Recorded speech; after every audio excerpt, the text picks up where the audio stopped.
Again, hello and welcome to the second day of the FDA and CRCG workshop on navigating the transition to low global warming potential propellants. I hope everyone's been enjoying the workshop and all the interesting discussions we've been having over the past day. My name is Bryan Newman. I'm a lead pharmacologist within the Division of Therapeutic Performance 1, Office of Research and Standards, within the Office of Generic Drugs at FDA. It's my pleasure to begin day 2 of our workshop by providing an overview of the remaining 3 sessions that will close out our workshop. But before we get into the details of these sessions, I want to first briefly touch on the sessions we discussed yesterday. So our workshop began with some opening remarks on the LGWP propellant transition and an overview of day 1 by Dr. Markham Luke, which set the stage for our discussion of both new drug and generic transition programs. Day 1 was divided into 3 sessions, with the first led by Dr. Sally Seymour that focused on the LGWP propellant transition for new drug product MDIs. We heard a presentation from EPA that discussed the ongoing HFC phase down, including its history and how the HFC allocations are being handled today and in the near future.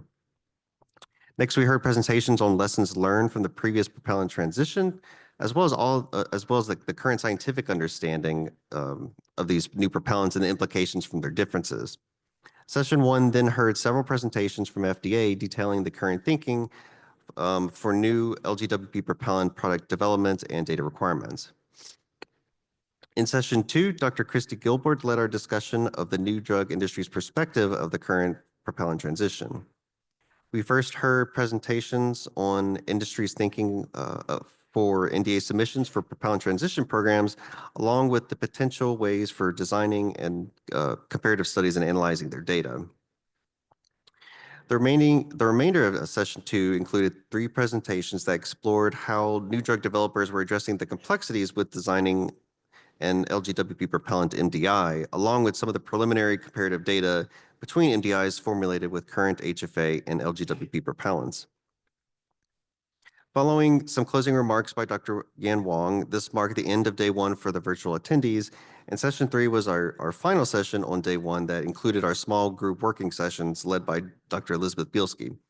So in a short while, I'll be covering a bit more of what we discussed during that period.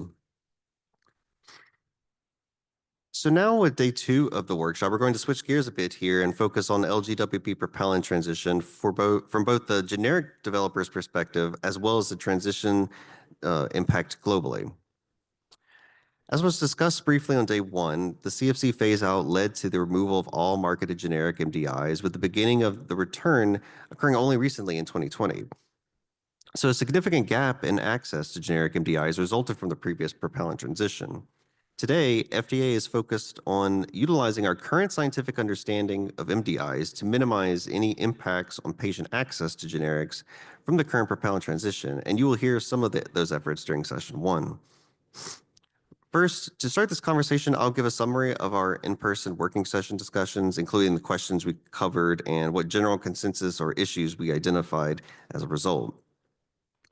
We'll then turn to 2 presentations from FDA, first by Rachael Dippold, that will brief us on some of the policy considerations that arise for generics, and then a presentation by Elizabeth Bielski, who will cover the current FDA thinking on how generic developers can use agency guidance to design their development programs for establishing bioequivalence with LGWP propellant MDIs. Following a short coffee break, we will begin the second half of the session with a discussion by Lucas Silva, who will discuss some of the recent progress in an FDA-funded contract exploring LGWP propellant MDI development and evaluation. We will then hear 2 presentations from the generic industry covering their experiences with developing a LGWP propellant MDI generic. Finally, this session will close with a Q&A panel, after which we'll break for lunch. Now, following the generic session, session 2 will turn towards looking at the transition from a global perspective. As seen from the figure on the left, not only is the propellant transition occurring globally, but the timeframes for the reductions in HFC use is country and regionally dependent. Coupled with the different requirements for the studies needed to support an LGWP propellant MDI across different regulatory agencies, The HFC phase down presents a complex scientific and regulatory challenge for both new and generic drug developers. This session will begin with two presentations presented by representatives from the EMA and MHRA on their agency's approaches and data requirements for supporting an LGWP propellant submission. Next, we'll hear from Mark Bullins, who will provide an excipients manufacturer's perspective on the global transition with a presentation discussing the HFO 1234ZE propellant. Following this, Geraldine Ventoya will discuss how this propellant transition can affect business decision-making for drug developers, and will end the presentations with one by Giuseppe Rendezzo, who will give the last presentation providing the comments on some of the development, manufacturing, and regulatory challenges MDI developers can face during this transition. This session will also end with a Q&A panel as well, and then we'll have a short coffee break. So in our final session of the workshop, Darby Kozak will moderate a holistic panel discussion that will consider different topics discussed over the course of this workshop from both a new drug and generic perspective. The panelists include scientific experts on MDI development, propellant excipient manufacturers, as well as the representatives from both the new and generic drug development. After this, the panel discussion will close with some comments from Dr. Robert Lineberger. So with that, let's begin session one for today, beginning with some introductions of the speakers and panelists. Beginning with the speakers that haven't been introduced yet, Dr. Rachael Dippold is a regulatory counsel within the Division of Policy Development in the Office of Generic Drug Policy within OGD FDA. Dr. Elizabeth Bielski is a senior pharmacologist in the Division of Therapeutic Performance 1, Office of Research and Standards within OGD FDA. Lucas Silva is a senior specialist in the Analytical Services Department at Nanopharm that's part of Aptar Pharma. Dr. Rupi Pannu is a senior director and respiratory R&D project lead at Viatris. Dr. Siva Vaithiyalingam is a senior vice president and head of U.S. regulatory affairs at Cipla. Now for our panelists that haven't been introduced yet, we'll first start with Pradeep Bhadauria. He is a president and chief scientific officer at Cipla, and he'll be joining the panel virtually. Dr. Andrew Clerman is an acting lead physician in the Division of Therapeutic Performance 1, Office of Research Standards within OGD FDA. Dr. William Feldman is an associate physician at Harvard Medical School and Brigham and Women's Hospital. Dhaval Gaglani is a supervisor in the Office of Pharmaceutical Quality Assessment 1 within the Office of Pharmaceutical Quality, FDA. Dr. Bing Li is an associate director for science in the Office of Bioequivalence within OGD FDA. And finally, Dr. Ross Walenga is a senior chemical engineer in the Division of Quantitative Methods and Modeling in the Office of Research and Standards within OGD FDA. So now for our first presentation, I'll be providing a summary of our small group working sessions that took place yesterday afternoon following the close of the virtual session. So in-person attendees were organized into 9 tables along with one moderator and a scribe for note-taking. The moderators and scribes consisted of a mix of both FDA and new and generic drug industry members. There were several goals for the small group working session, the first being to discuss the potential product development strategies and data requirements for both new and generic drug developers that they may encounter during the LGWP propellant transition program. Next, this session was to provide a better understanding for how different development strategies and data requirements might impact a drug developer's decision-making. And lastly, this session could aid with identifying critical areas of uncertainty where additional guidance can be beneficial for drug developer transition programs. To aid our discussion for the different development strategies and data requirements, I'm showing figure 1 here that was shown to all the attendees that provides a list of possible in vitro, in vivo, in silico, and even other study types that developers might consider for establishing comparability between a reference product and the LGWP propellant MDI.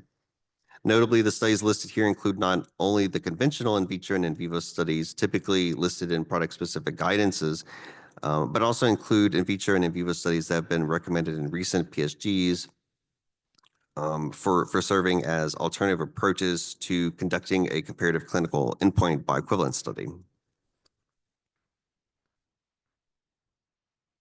So there was a wide range of questions that was discussed at this session, and these which included, what types of changes are generally expected in a transition program other than the propellant? Are certain changes considered high risk in terms of potential impact on product performance, including bioavailability, bioequivalence, safety, and efficacy, and why? Across the studies proposed in Figure 1 previously shown, which studies are considered critical and why? If differences between the products can be minimized, are certain studies not relevant or seen as redundant for evaluating performance and why? What situations would in silico models be useful to support the comparison and why? And finally, what are the most relevant metrics and our statistical approaches to compare the data? So for the types of changes and associated risk, attendees noted that the potential for changes in density and excipients what could be possible with novel excipients posing a higher risk. There could be changes to the state of the API, such as changing from a solution to suspension formulation, which would also pose a higher risk. And there could also be changes to the impurity profile, inextractable and leachables that can pose a higher risk. In terms of the device, matching performance was likely to require changes to the actuator characteristics, such as orifice diameter or jet length, and could also include changes to patient interface and actuation force. For manufacturing considerations, changes to the process could be expected, but even with the flammability concerns, some attendees noted that these weren't presenting a higher risk. Overall, evaluating risk was seen as challenging due to the potential for many changes to be combined at once, and really anything beyond a very minimum change could be seen as risky. This transition allows for utilizing advancements in product design, understanding during this process, but essentially more clarity is needed for the boundaries for the design space to better weigh the investment decisions for this. In terms of the critical performance, critical tests and avoiding redundancies, attendees noted that the API usage and characterization history, along with the indication and population, could be informative for determining study relevance. For in vitro studies, there was a general consensus for needing DDU or SAC, APSD, and realistic APSD, but also knowing the challenges with conducting realistic APSD studies, like the time and cost and availability of labs that can actually do the study. For spray characterization studies, these were viewed more for use during product development or informing computational models over use as a comparison between HFA and LGWP propellant and DIs. Dissolution testing was considered relevant by some as it could be less convoluted than PK, but otherwise that it could be redundant if PK was performed. So more research and standardization was seen for dissolution. And finally, particle morphology was also considered an orthogonal method more suited for use for formulations employing more complex formulations like particle engineering. For the in vivo studies, PK studies were generally considered more informative over PD or comparative clinical endpoint studies, given their greater sensitivity to performance differences. There was uncertainty for needing a PK study for each strength. In terms of the charcoal block, these were viewed as relevant for determining the lung dose for certain products. And in general, for the PD or comparative clinical endpoint study, there was still a significant challenge that was noted for these by the attendees in terms of conducting these studies, at least in terms of the issues with their sensitivity, as well as even when you're using these for efficacy. Essentially, what is being questioned when in vitro studies and your in vivo PK studies with and without charcoal are passing? So essentially, why would you still need to do the comparative clinical endpoint study, at least in terms of the evaluation of efficacy? There were comments, there was also additional comments about the use of alternative bioequivalence approach that are in some of the PSGs to support NDAs in lieu of the PD or comparative clinical endpoint study. For in silico studies, these were generally viewed as supportive, but the validation of the models is a critical step that could be challenging, and along with the needing to have essentially the technical expertise to develop the models. So for methods and metrics to conduct the comparative studies and analyzing the data, some attendees noted that with the number of batches tested, this could inform an acceptable performance window for an LGWP propellant MDI. For in vitro testing, the product specifications could be used, but essentially more robust testing could be needed for DDU and APSD studies. And finally, for PK studies, the partial IUCs were recommended to be explored for understanding the in vivo performance of the LGWP propellant MDIs over the use of PD or comparative clinical endpoint studies. So in conclusion, industry feedback noted,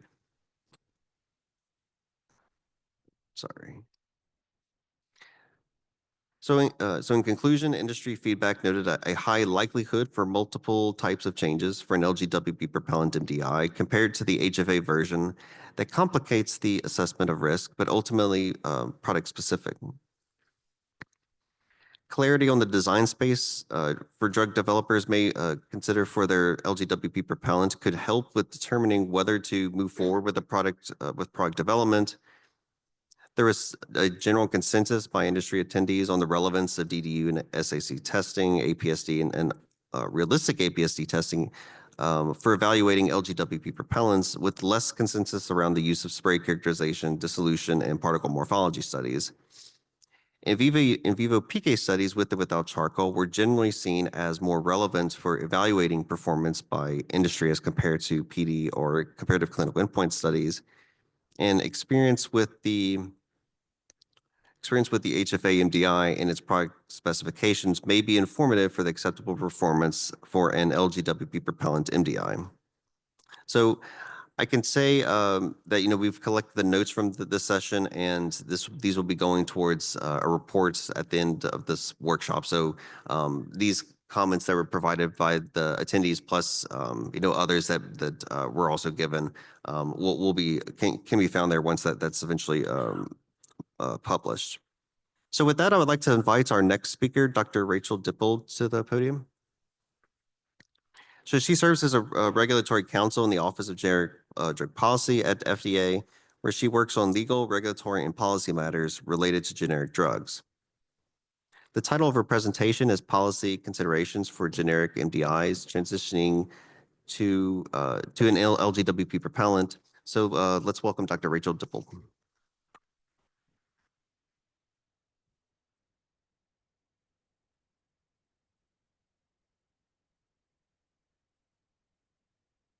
Thank you, Brian, for that introduction, and good morning, everyone. As Brian mentioned, I'm going to be talking about some policy considerations for generic MDIs transitioning to LGWP propellants. And this talk will build on some discussion points and themes that I think were raised yesterday in some of the different discussions with the panels. The topics that I'll be going over are considerations for determining the appropriate abbreviated approval pathway, whether that be a 505(b)(2) NDA or an ANDA, and then focusing more on ANDAs in consideration of what products they reference in their submissions. And I will note that the FDA has published guidances on both of these topics. So if you want more detail on a general level on these topics, please see those guidances. This talk is directed to more aspects that may be more relevant for the propellant transition. And with that, I do have a couple of hypotheticals as to how some of the aspects related to these topics may come into play with a propellant transition. A theme that will come up throughout the talk is that considerations for a generic program, of course, may depend on what a brand does, and also other considerations. For example, if there are still safety studies that are being required to show safety of certain propellants that are going to be used in the transition.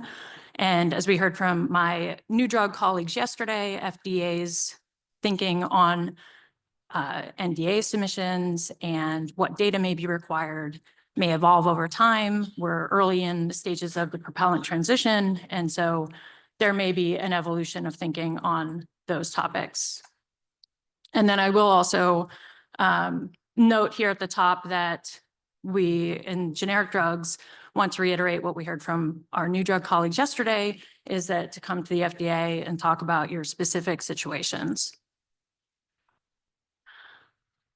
So with that, I'll go over at a high level the different kinds of applications that can be submitted under Section 505. That'll give us a basis for talking about differences between different abbreviated pathways. So of course, there are the standalone new drug applications, the 505(b)(1)s. There are the 505(b)(2)s. The abbreviated new drug applications are ANDAs and petitioned ANDAs.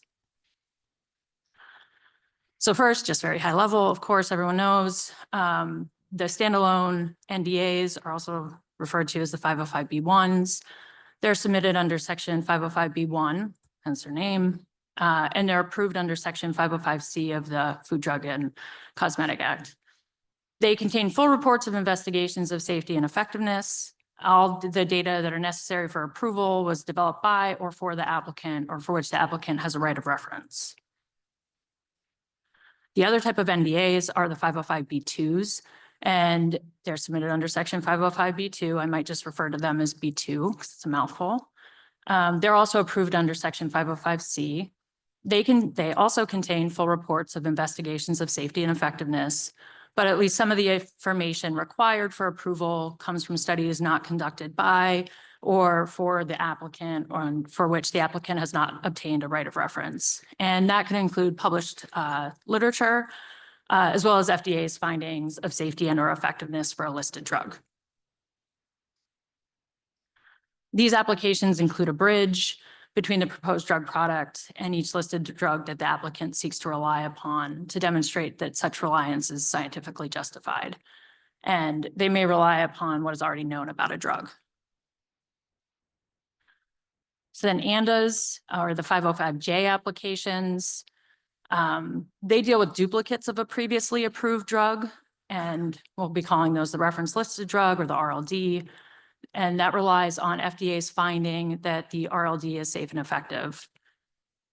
They need to demonstrate sameness to the RLD with respect to active ingredients and dosage form, route of administration, strength, previously approved conditions of use, and labeling with some exceptions. And then they also need to include sufficient information to demonstrate bioequivalence to the RLD. There may be certain differences from the RLD as long as investigations are not necessary to establish safety or effectiveness. And then a subtype of ANDAs are petitioned ANDAs, and that involves a suitability petition, which is a request to submit in an ANDA a drug that is different than the RLD in one of the following ways: either route of administration, dosage form, strength, or there's a different active ingredient in a fixed dose combination drug product. The petition must be submitted and approved before a petitioned ANDA can be submitted to the FDA. Okay, so with that sort of brief overview, there are some considerations for determining the appropriate abbreviated approval pathway. And those pathways, again, are the 505(b)(2) and the ANDA pathways. And there are many considerations. Again, there's a guidance on this. Some that I'll highlight relate to certain regulatory considerations and scientific considerations. So as a regulatory consideration, a big consideration is whether the proposed drug is a duplicate. So that generally refers to a drug product that has the same active ingredients, dosage form, strength, route of administration, and conditions of use as the listed drug. The FDA will generally refuse to file a 505(b)(2) application for a drug that is a duplicate of an RLD and eligible for approval under Section 505(j). There are some, additional notes as to timing. So if the FDA approves a duplicate to a proposed product before the 505(b)(2) application is submitted, FDA will generally refuse to file the application as a 505(b)(2). But if the 505(b)(2) application is submitted prior to the approval of the duplicate, then the application could remain eligible for approval as a B2. And then there are also scientific considerations.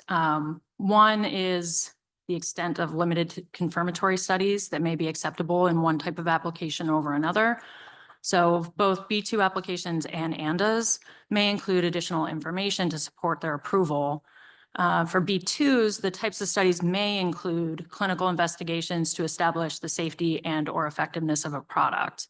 That's not the case for ANDAs, and so the limited confirmatory studies may be acceptable if the purpose is not to establish safety or effectiveness. There are also considerations with differences in formulation. Certain differences between proposed drug products and an ANDA and its RLD are permissible. The ANDA must include information regarding the identity and quantity of all active and inactive ingredients, a characterization of any permitted differences between the formulations of the proposed drug product and the RLD, and a justification demonstrating that the safety and effectiveness is not adversely affected by these differences. If the proposed drug product contains changes to its formulation that are not permitted in an ANDA, then an applicant can consider a 505(b)(2). And the example is a proposed drug product that contains a novel excipient that requires clinical testing to establish safety.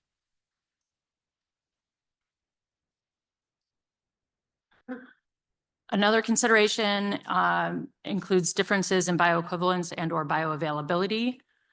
So B2 application is not appropriate for a drug product that should have been submitted as an ANDA, like it's a duplicate, but it failed to meet all of the Section 505J standards, which includes showing that it's bioequivalent to the RLD.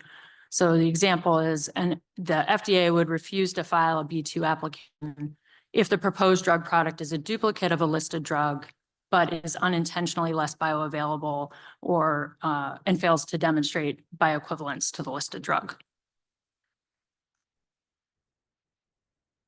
Okay, so with that, we'll focus a little more in on ANDAs and turn to referencing approved products and ANDA submissions. Okay, just to set some groundwork as to some terms that we're using in this talk. Drugs approved under Section 505C, so those are the B1 applications and the B2s, or 505J, the ANDAs, are listed in the Orange Book. So they're all listed drugs, as long as they haven't been withdrawn for reasons of safety or effectiveness.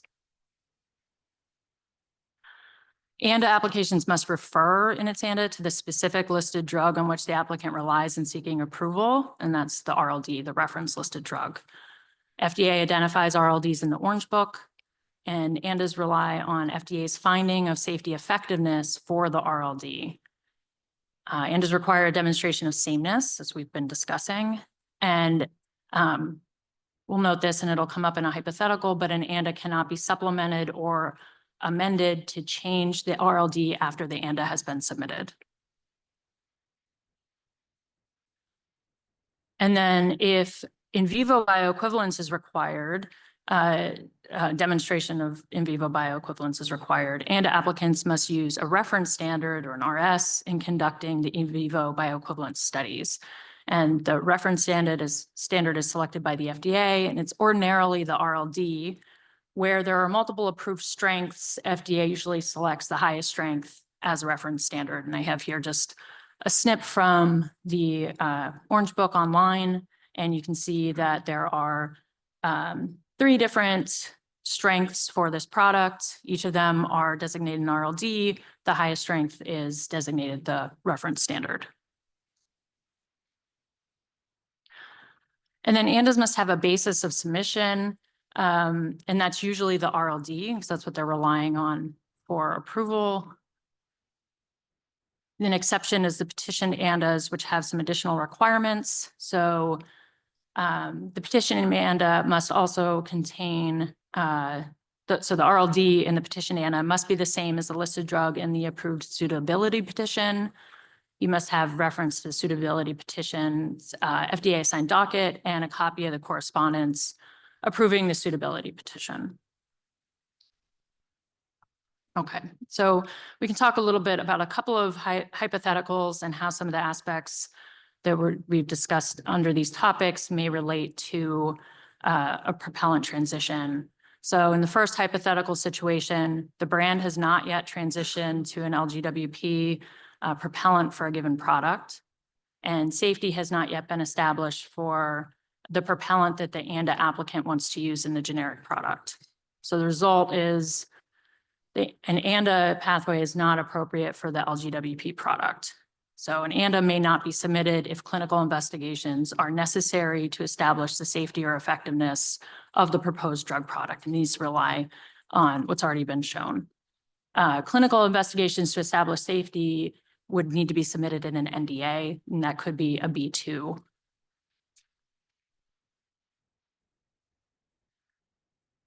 Second situation, the HFA ANDA reference, there is an HFA ANDA approved referencing an HFA RLD. The NDA holder seeks an LGWP product in a new NDA. Under that circumstance, the NDA LGWP product will be a new RLD. It'll be listed as a new product in the Orange Book. As a result, if the ANDA applicant relies in its ANDA submission on the LGWP RLD, a new ANDA would be required. And that's because what I mentioned before, an ANDA cannot be supplemented or amended to change the RLD after the ANDA has been submitted. So with that, I'll note, these hypotheticals are in the current situation. And as our new drug colleagues mentioned yesterday, FDA thinking on what may be required for NDA submissions and data requirements may change as our thinking evolves. Thank you.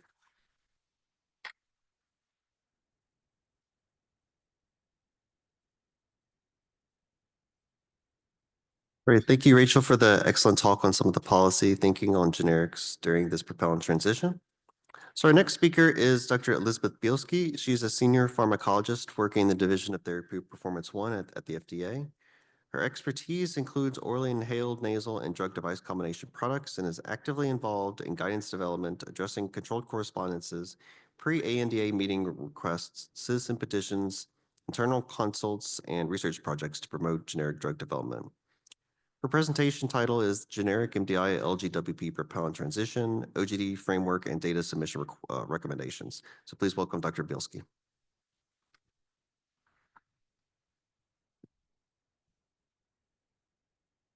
Thank you so much, Brian, and good morning, everyone. As Brian mentioned, I am going to be talking about OGD's current framework, about the data submissions considerations for your generic LGWP propellant MDI products. Again, here's my disclaimer. I'm not going to get into that, so everyone knows these are my views. To highlight my outline today, first I'm going to dive into the abbreviated new drug application or ANDA data submission considerations, some challenges and research opportunities, as well as some longstanding conclusions, all related to these generic LGWP propellant MDI products. So first, let's move on to those ANDA data submission considerations. The first area I want to focus on are those approved ANDAs that already have the HFA propellants in them. So for those approved ANDAs that may want to transition using the LGWP propellant, we're looking at a post-submission change within that same application. In that case, we do anticipate that there may be multiple changes that are going to be needed to transition that HFA MDI product to the LGWP MDI product, such as your formulation, valve, actuator design, et cetera. So it might not only be just the propellant, but other things that may need to change included in that. So considering those changes, we do see those as major changes that could have the substantial potential for adverse effects on the identity, strength, quality, purity, or potency. Where potency could mean biological activity, bioavailability, and or bioequivalence of the drug product, as those factors may relate to that safety or effectiveness of the drug product. Again, when we think of major changes, those are usually submitted under your prior approval supplement or PAS pathway. Again, more details about that can be found in the guidance, general guidance I have listed at the bottom of this slide. Now, within this context, we do believe that bioequivalence would need to be established between that new LGWP MDI product or the post-change product to its reference product, either being that RLD or RS, which Rachael explained a little bit more detail earlier today, to support that PAS to an approved ANDA. Now, moving more towards just general data submission requirements for ANDAs in general. First, touch on some of the quality aspects. The expectations on the quality assessment for a generic LGWP MDI product are going to be the same as those that are already expected for your NDA products. So those aren't really going to change.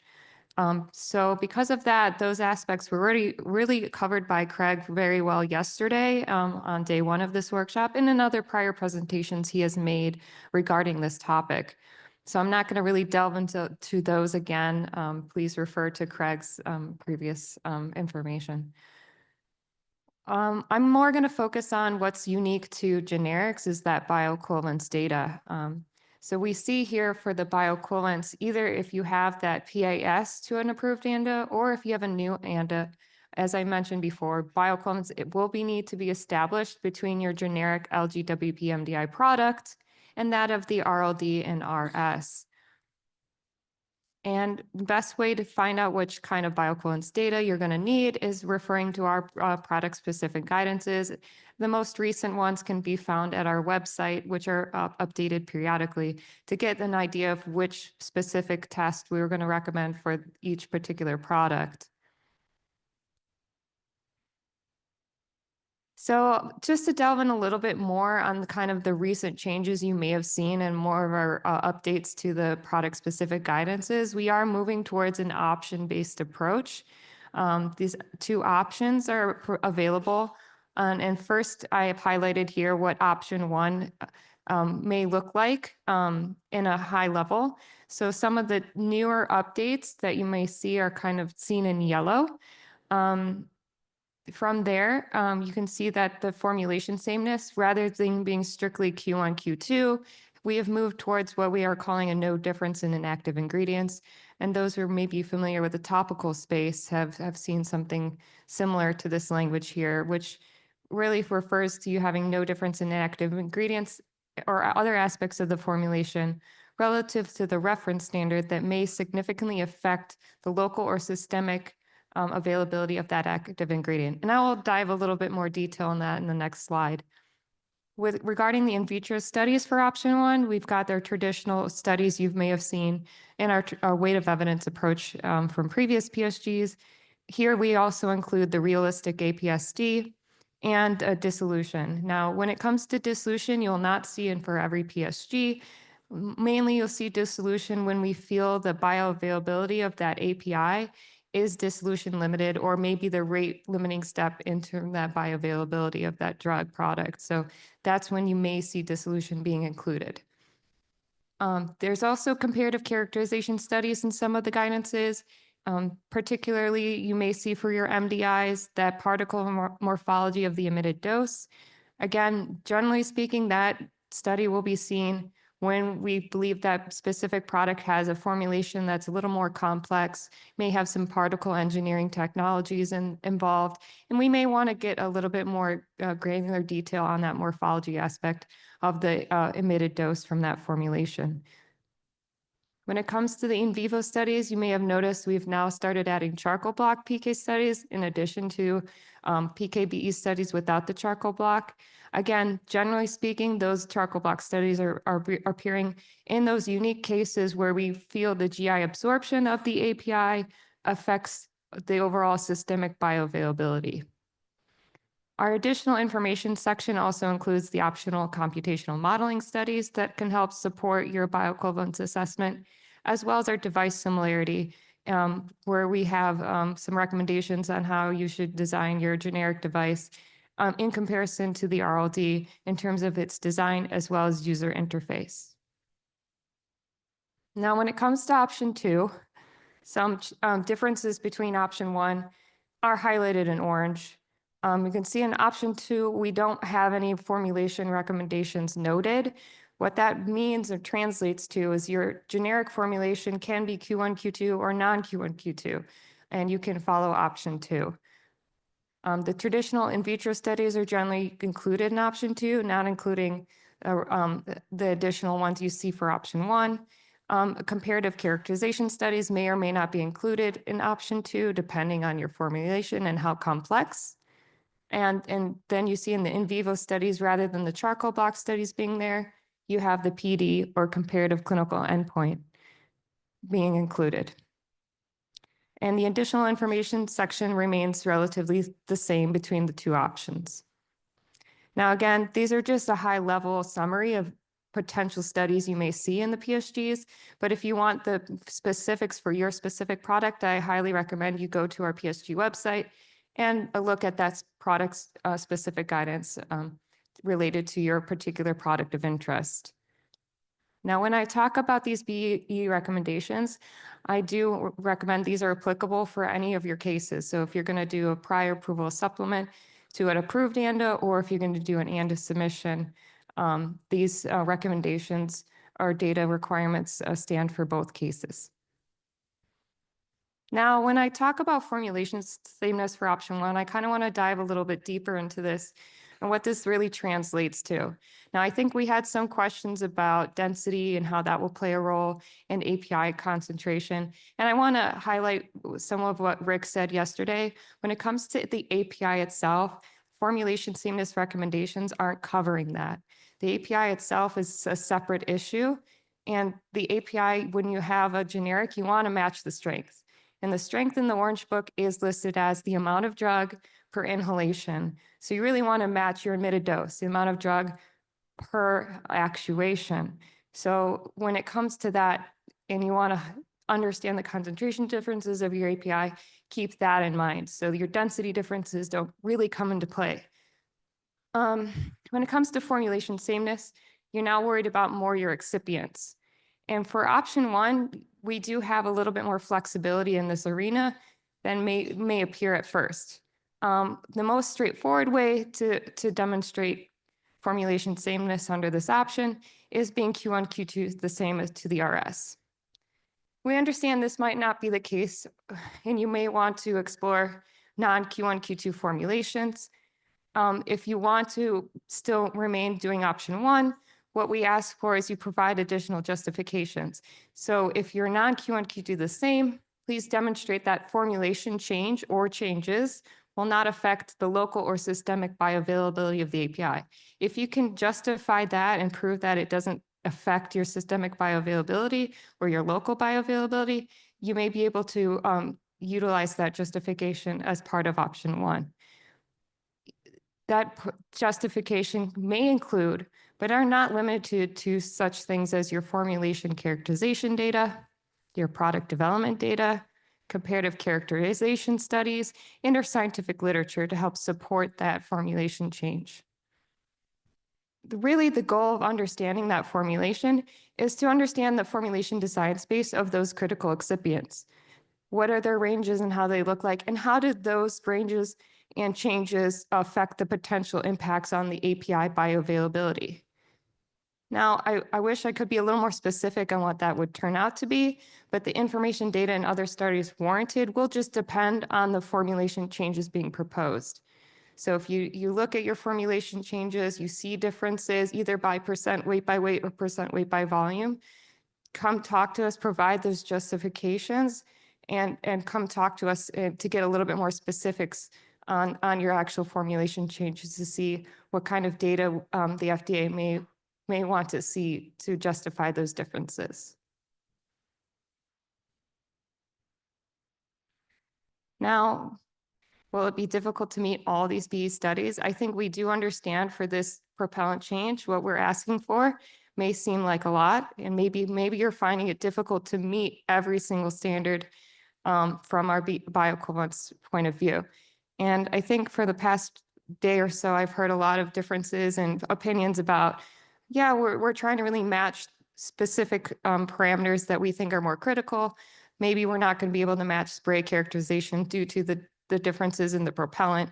Maybe that's not as critical, or we're just going to have a difficult time trying to meet that as well as keep everything else the same.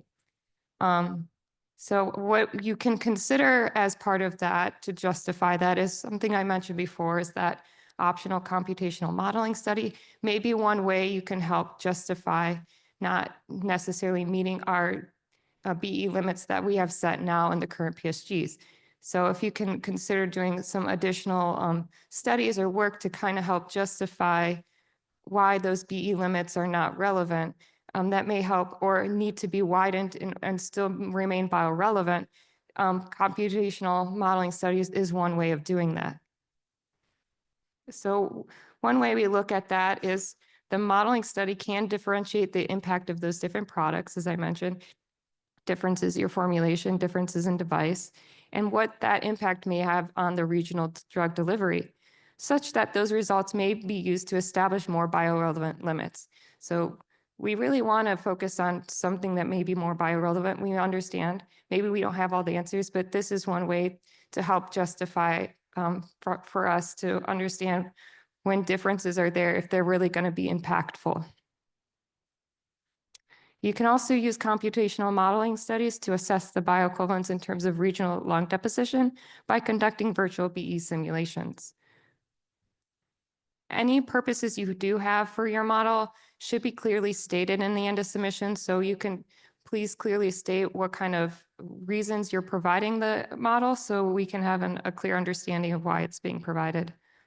Now, I provided a very high level of what the computational modeling studies may do, but there is more information and details in the most recent version of the FDA PSG listed here. So I highly recommend, if you're considering modeling, you refer to that particular PSG, which has a lot more detail than I've provided here on this slide. Now, again, there are other considerations in terms of how do we handle the LGWP propellant safety from a generic point of view.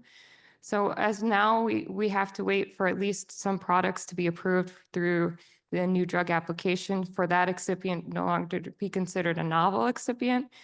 But once that's done, reference to safety data on that propellant may occur.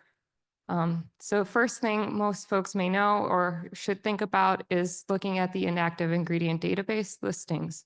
So any excipient levels you may have in your generic drug product can be justified by referring to the applicable inactive ingredient database listings with similar context of use. So remember that context of use when you're looking at the IID, right? That context of use has to think of the dose, the route of administration, duration of use, and patient population.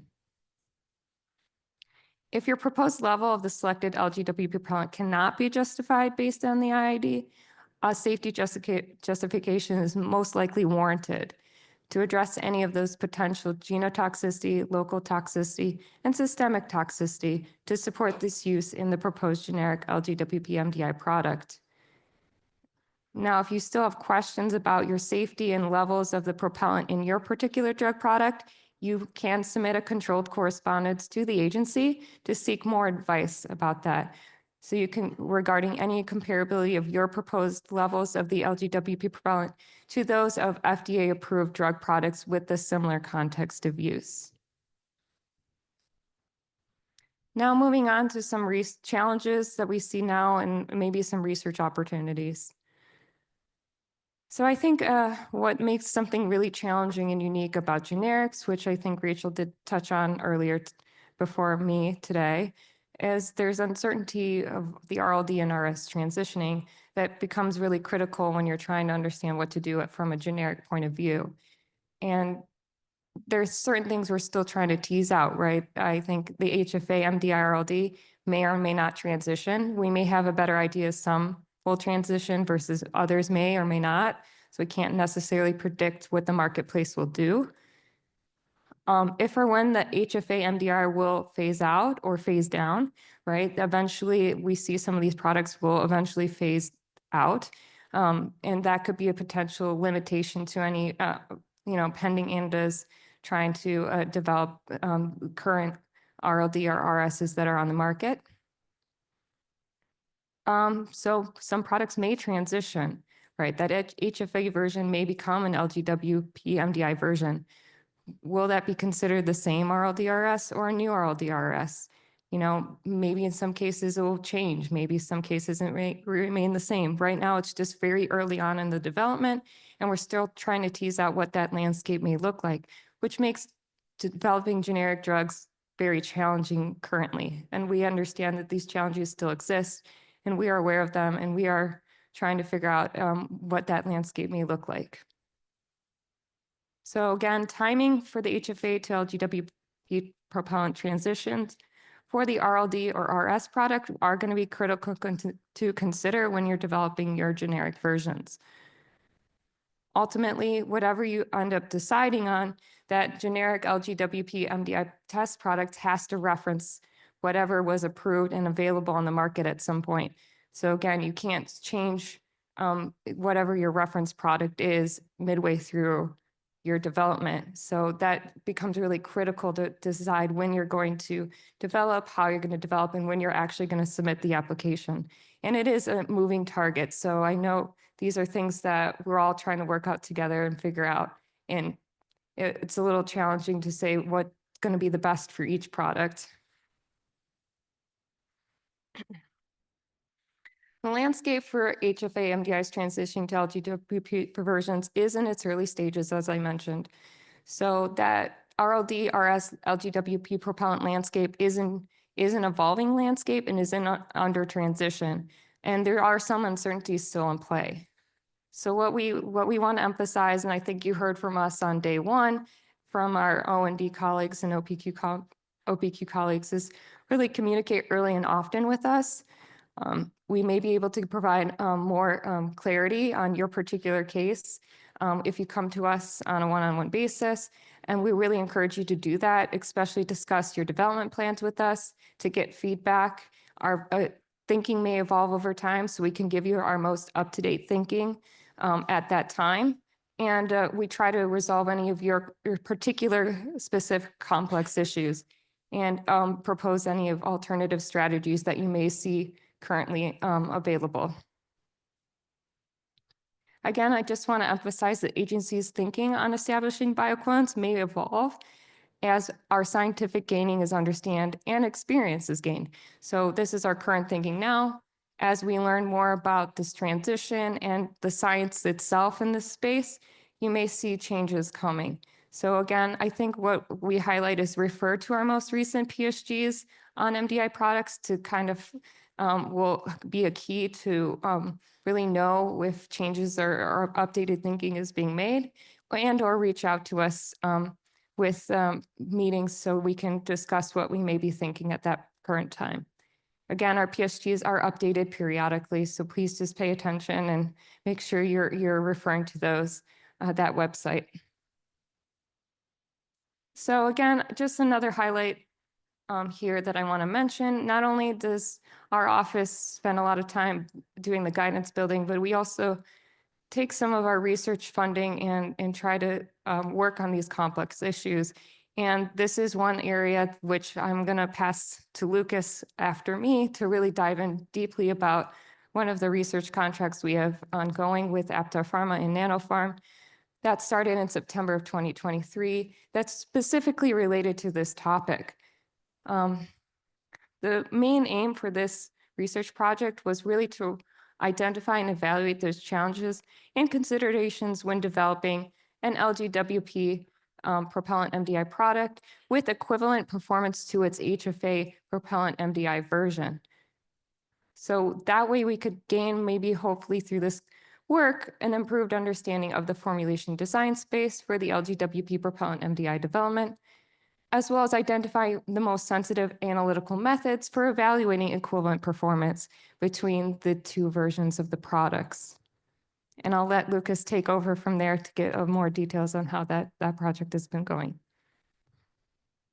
So to conclude and acknowledge my talk, we know that challenges yet remain to understand the evolving landscape, especially particularly to those RLDs and RSs that are also trying to transition to an LGWP propellant versions.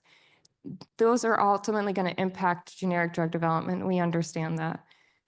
In certain cases, we do see bioequivalence may be difficult to establish, and we are working towards understanding that better. And through that, our research, we're hoping to gain those 2 key points that I mentioned in the previous slide. Understand the formulation design space, as well as identify the most sensitive analytical methods that we can use to establish that equivalence. I want to highlight and emphasize here and leave you with continued ongoing discussions with the agencies are highly encouraged, and we really do want to hear from you what's going to be the most challenging areas on the scientific and regulatory standpoint, any other things that may come up that we may not be aware of, as well as just understand where the space is at the time so we can provide you our most current and up-to-date thinking, because we know it's an evolving landscape and we are with you trying to come up with the best scientific advice that we can at the time that it's given.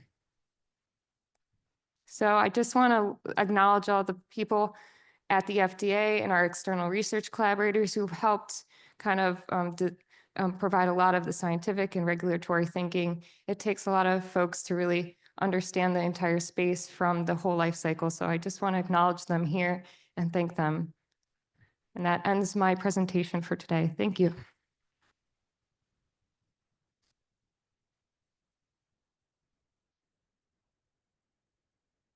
All right, thank you, Elizabeth, for detailing the current thinking for data recommendations for generic LGWP propellant MDIs. So our next presentation will be given by Lucas Silva, who is a molecular and cellular biologist with academic training from the University of Lisbon and currently working as a senior specialist leading the analytical services department at Nanopharm within Aptar Pharma. His key research areas are developing more realistic respiratory and nasal analytical methods and applying specialized in vitro performance data to de-risk and accelerate drug development. Lucas's presentation title is Alternative in Vitro Bioequivalence Approaches for the Low GWP Propellant Transition. Welcome, Lucas Silva.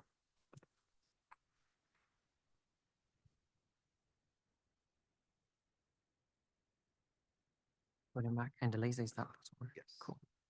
Thank you, Brian.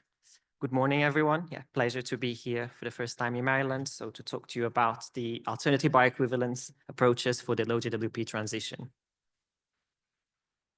So I'm going to talk to you about the alternative bioequivalence message, which Elizabeth touched base on her previous presentation. I'm going to talk about as well some model green formulations that we have manufactured, and we are studying it throughout realistic testing. And again, touching base on some key in vitro techniques that we can leverage from the current PSGs into this transition. Overall, I'm not bringing any answers, sorry. I'm throwing a spanner to the works by bringing more questions and actually really for us to troubleshoot and think what's really relevant for this transition. So talking about the developability of these low GWP MDIs, I think just looking at an MDI on itself, so an MDI is a complex system, so it's the interaction of a formulation, which can be a solution or a suspension, with a container closure system, which is the canister, the valve, and the actuator. The ultimate goal of an MDI is to deliver an accurate and consistent dose, so that dose has to be accurate and reproducible in order to be inhaled and taken by the patient. So that's the overall goal of an MDI and the MDI product. So the product properties, I think a lot of you have touched base about density and vapor pressures, so all the PhysChem on the propellant. So they will, of course, they will depend on that. And again, talking about the 2 candidates, I think a lot of you have touched base. So we have the HFA 152A, and we also have the HFO 1234ZE. So there are some similarities on the PhysChem, but also some differences, particularly, for example, if you look at 152A in the density, and how can we modulate those differences in order to have a matching performance. So that's what we're going to talk about on the model formulations that we manufactured. I think looking really at the technical factors for this transition. So you have some toxicology, so a lot of reports, some favorable tox for the propellants. Regarding the flammability, yes, it can be a concern, but if you have the right engineering controls via the ATEX, for example, you can bypass that. And I think the ultimate goal is really you have the low global warming potential of 1 order less of magnitude when you look at the 2 propellants. So there's a 90% at least reduction on the carbon footprint for both of these propellants. Regarding the key considerations for developing these low GWP MDI products, and I just realized I used the term comparability. I think we spoke about similarity, so I think we have to be quite cautious on the terminology that we use and what do we mean we talk about comparability. In this case, when I mean comparability from the classical MDIs versus low GWP, so what I really mean that we have to demonstrate that the rate and extent of which the drug gets available in the lung, and it's similar from the classical MDIs to the low GWP MDIs. And I think talking about, mentioning solution or suspension, so can we really be interchangeable within the classical and the new propellants? Can we do that? And as well, can we characterize the emitted spray? Do we have similar evaporation profiles and therefore similar residual fractions? Do we have that? And what tools do we have to measure that? As well about the impact on electrostatic charge on the surface of the aerosol, and also some key tests which I'll touch base has been the main topic of the presentation, the realistic APST, which effectively is used to determine the total lung dose and the delivered dose of the active. Ultimately, these realistic APST tests can be used as input parameters for regional deposition modeling. So if we look at the current PSGs, and I think if you look at 2019, when the first PSG came on for beclometasone, so a solution MDI, I think clearly what we've seen from the agency from this year, so they're not just restricted to solution MDIs. Actually, if you go for triple combination MDIs and even suspensions, or for example, DPIs recently, so there's actually quite a number of tests from the FISCAM to the aerosolization and the plume development that we can use and leverage to use in order so we can actually characterize that rate of extent exposure at the site of action. So really to have an understanding of the whole trajectory, the drug when exiting the device, when going into the lung. So what you see on the images, try to use the pointer. What you see on the images here on the left, so there's some SEM images that we did on our model formulation. So the top one, it's a salbutamol suspension, albuterol suspension that you have here as an SEM image. And the bottom one are some porous particles that you can see quite circular. They are characteristic from beclometasone dipropionate, which is a solution MDI when it evaporates and forms those solid particles. I think a key thing to touch base is about the aerosolization. So how can we make these more clinically relevant? And as well, what we could leverage, for example, that's currently available for these tests. So on the realistic APST, so what do we really want to look at? So I think what we're really trying to put with these tests really to be patient-centric. So we're going to use, instead of the USB induction port, we're going to use mouth throat models that are available, like for example, the OPC or the VCU or the Alberta throat models, which are presented on the next slide. And from that also we need to select coating agents. So of course to prevent the particle bouncing, that's something that we need to look at. Regarding the breath profile, so this will be actually collected from actual patients and as well representative of the total patient population that you're looking at. And regarding the testing itself, you need to look at the minimum number of actuations to meet the method sensitivity that you're working on. And as well, a key thing, particularly for suspension, so looking at albuterol, making sure that you have proper shaking fire studies. As we know, this is tremendously impacts the aerosol deposition. So that's something that we're going to look into more into the next slide. So we developed these automated actuators. So what we currently see with suspensions that, and again, impactor testing and being non-political about it, they can be quite laborious and burdensome. I think a lot of you talked about, and it can be quite a pain to be shaking and firing the inhaler several doses against the system. So in order to control that, we developed this system, which, as you can see, so it can move actually on the y-axis and the x-axis. So all the systems we didn't try to reinvent the wheel, but there was really nothing commercially available that you could use to really be able to account for the different heights of these anatomical throat models. So this effectively would allow us to control the shaking angle, the speed, the duration, and the different forces and hold times they were applying when you're firing the inhaler against these anatomical throat models. So for this current contract that we have with the FDA, we have selected the OPC anatomical throat model, and we're going to conduct the test with the model formulations using small, medium, and large sizes. We're going to report standard APST parameters, and as well report a shot weight, which I'll mention the purpose we've done for one of the formulations. So we try to see what's really the applicability of this automated actuator. So what we see here, that effectively what you really want with automated actuation, you want to emulate the results that you get with manual actuation. So we got a generic of the albuterol MDI. So we effectively use it almost as our RLD, but this is the Cipla generic from Preventil that was launched back in 2020. And then we run a few APST tests using manual actuation and using automated actuation. So what you can see on the table on the left, you have the shot weights. So you have the different emitted masses. They came out from the aerosol. And what you see in terms of variability and effectively what we expected, you have a 5% reduction when on the RSD when you run with automated actuation, which ensures that the system can actually consistently deliver the dose with a low variability. On the right side as well, where you can see effectively we're able to match the NGI profile. So we have similar and consistent fine particle delivery for both. So effectively, as we could emulate using the medium OPC throat model, the results from Pannu actuation into this system that we named the RAP. So RAP stands for Realistic APSD Actuator Profiler. So that's effectively we were able to validate the results from the manual actuation. So what we tried to do as well, so we tried to see if this was compatible with all kind of sizes of anatomical throat models. So we got the small throat, the medium throat, and the large throat.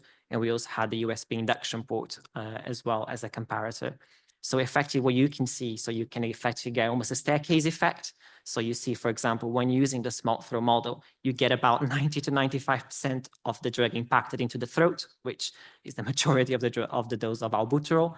And then you have, of course, so a medium effect with the medium throat and the large throat, almost comparable to what you see with the USB induction port.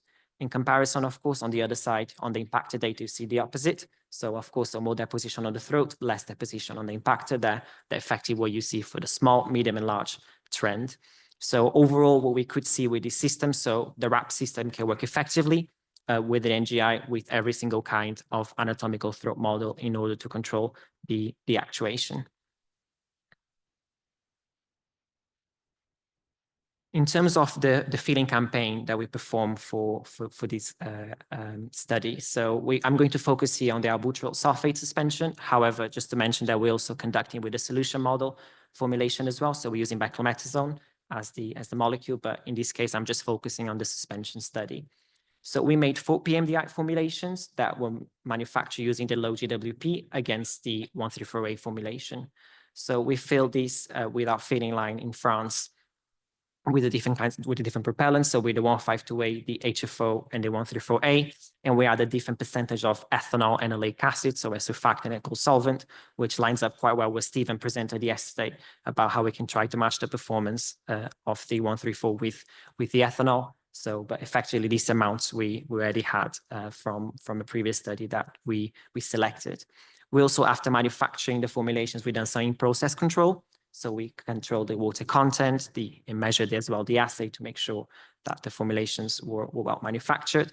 But for 152A, there was a slight difference. So because of that density density difference, in order to see that, so what we tried to do was manufacture with 2 valve volumes. So we tried with the 28 microliter, which is the valve volume that matches the 134A product, and also with a 35 microliter valve, which is a slightly larger valve volume. So effectively, what we're trying to do here is to modify the container closure system. And the premise is that if, we can, with the emitted aerosol mass differences of the low GWP propellants, MDIs, can they impact the critical product performance attributes, so the lung dose, and effectively match the DDU and APSD? And that's what we're taking forward to see on the next slide. So this is just really fresh out of the press data. So this is preliminary data that we did with the RAP system, so early last month. And effectively, we got the formulation, so the 134A, the 152A 35 microliter, and the HFO formulation. And effectively, we could see that, yes, if we can match the emitted masses, we can also match the APSD profile effectively. So we have the same fountain particle mass given for the 134A with the 152A. Also, interestingly, we've seen that the HFO was slightly coarser. So you see slightly on stage 5 here, so a slight drop, and especially this is particularly visible for the fine particle mass less than 2 microns. So HFO seems to generate slightly larger droplets, at least on that case.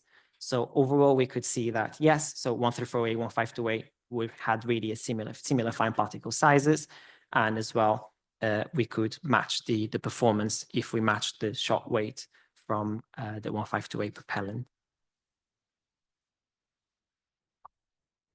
So my key takeaway messages or probably questions to respond, not really to give any answers. So when we're trying to reformulate with the low GWP, probably my advice is to keep it simple. Don't try to change too much. So modify the least you can. I think probably one of the topics we spoke on the small groups yesterday is that how much of a change is a major change and how many changes is that in count? Is it 1 to 10? So, but effectively, you know, when you're trying to account for the different phase chem that you see on some of the propellants, and adjusting, for example, the container closure system that we've done in this case with a valve. So if we can have the same drug concentration, but a different shot weight, what's going to be the impact on the APS-in delivered dose? So that's really what we want to investigate throughout this study. But also if we can match the emitted masses, can we really match the aerosol performance? So we hope to generate, I would say, quite substantial data on realistic APS-C. So we have around 500 realistic APS-Cs to conduct with these formulations. So hopefully that'll be a solid piece of data for us to make some conclusions about as well.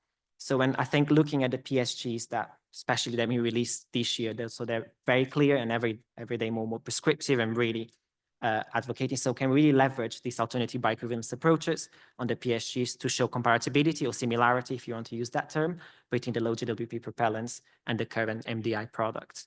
And from those tools, what kind of advanced in vitro tests are applicable for the low GWP MDI products? So I would say definitely realistic APS-C. There's an exclamation mark because it's food for thought. So I'd like to hear what you have to say about it. Also, as I know some questions about the solution. So how important would that be?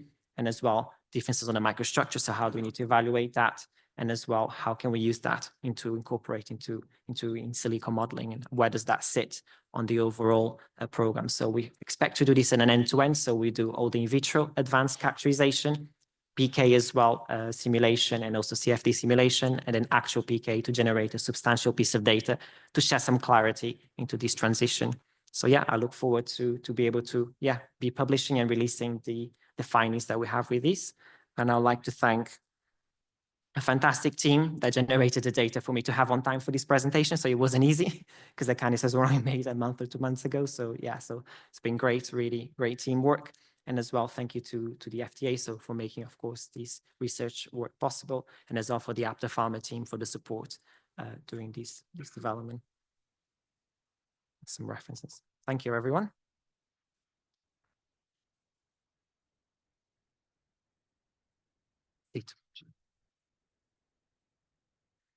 Great, thank you, Lucas, for that excellent talk on the ongoing research with the LGWP propellant MDIs. So next presentation will be given by Dr. Rupi Pannu. She's a Senior Director and Respiratory R&D Project Leader at Viatris. Her industry experience is focused primarily on the chemistry, manufacturing, control aspects of developing MDIs, and she was involved in the 1990s propellant transition from the CFCs to HFAs, including formulation and container closure system development and progressing a product through the pharmaceutical development cycle to its launch on the market. Her presentation title is No Time to Lose, Adopting a Science-Based Approach to Ensure Continued Access to Generic PMDI Products. Please welcome Dr. Pannu.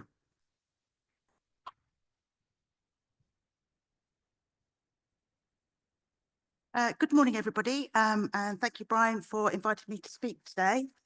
As usual, I'm assuming is it which one to move forward? So as usual, I have a disclaimer to make. So the views expressed in this presentation are based on broad industry commentary and is not to be interpreted as unique or specific to Viatris. But in terms of the presentation, what I'd like to take the next 20 minutes or so to touch on is the overall objectives we have for the transition and some of the challenges that we face.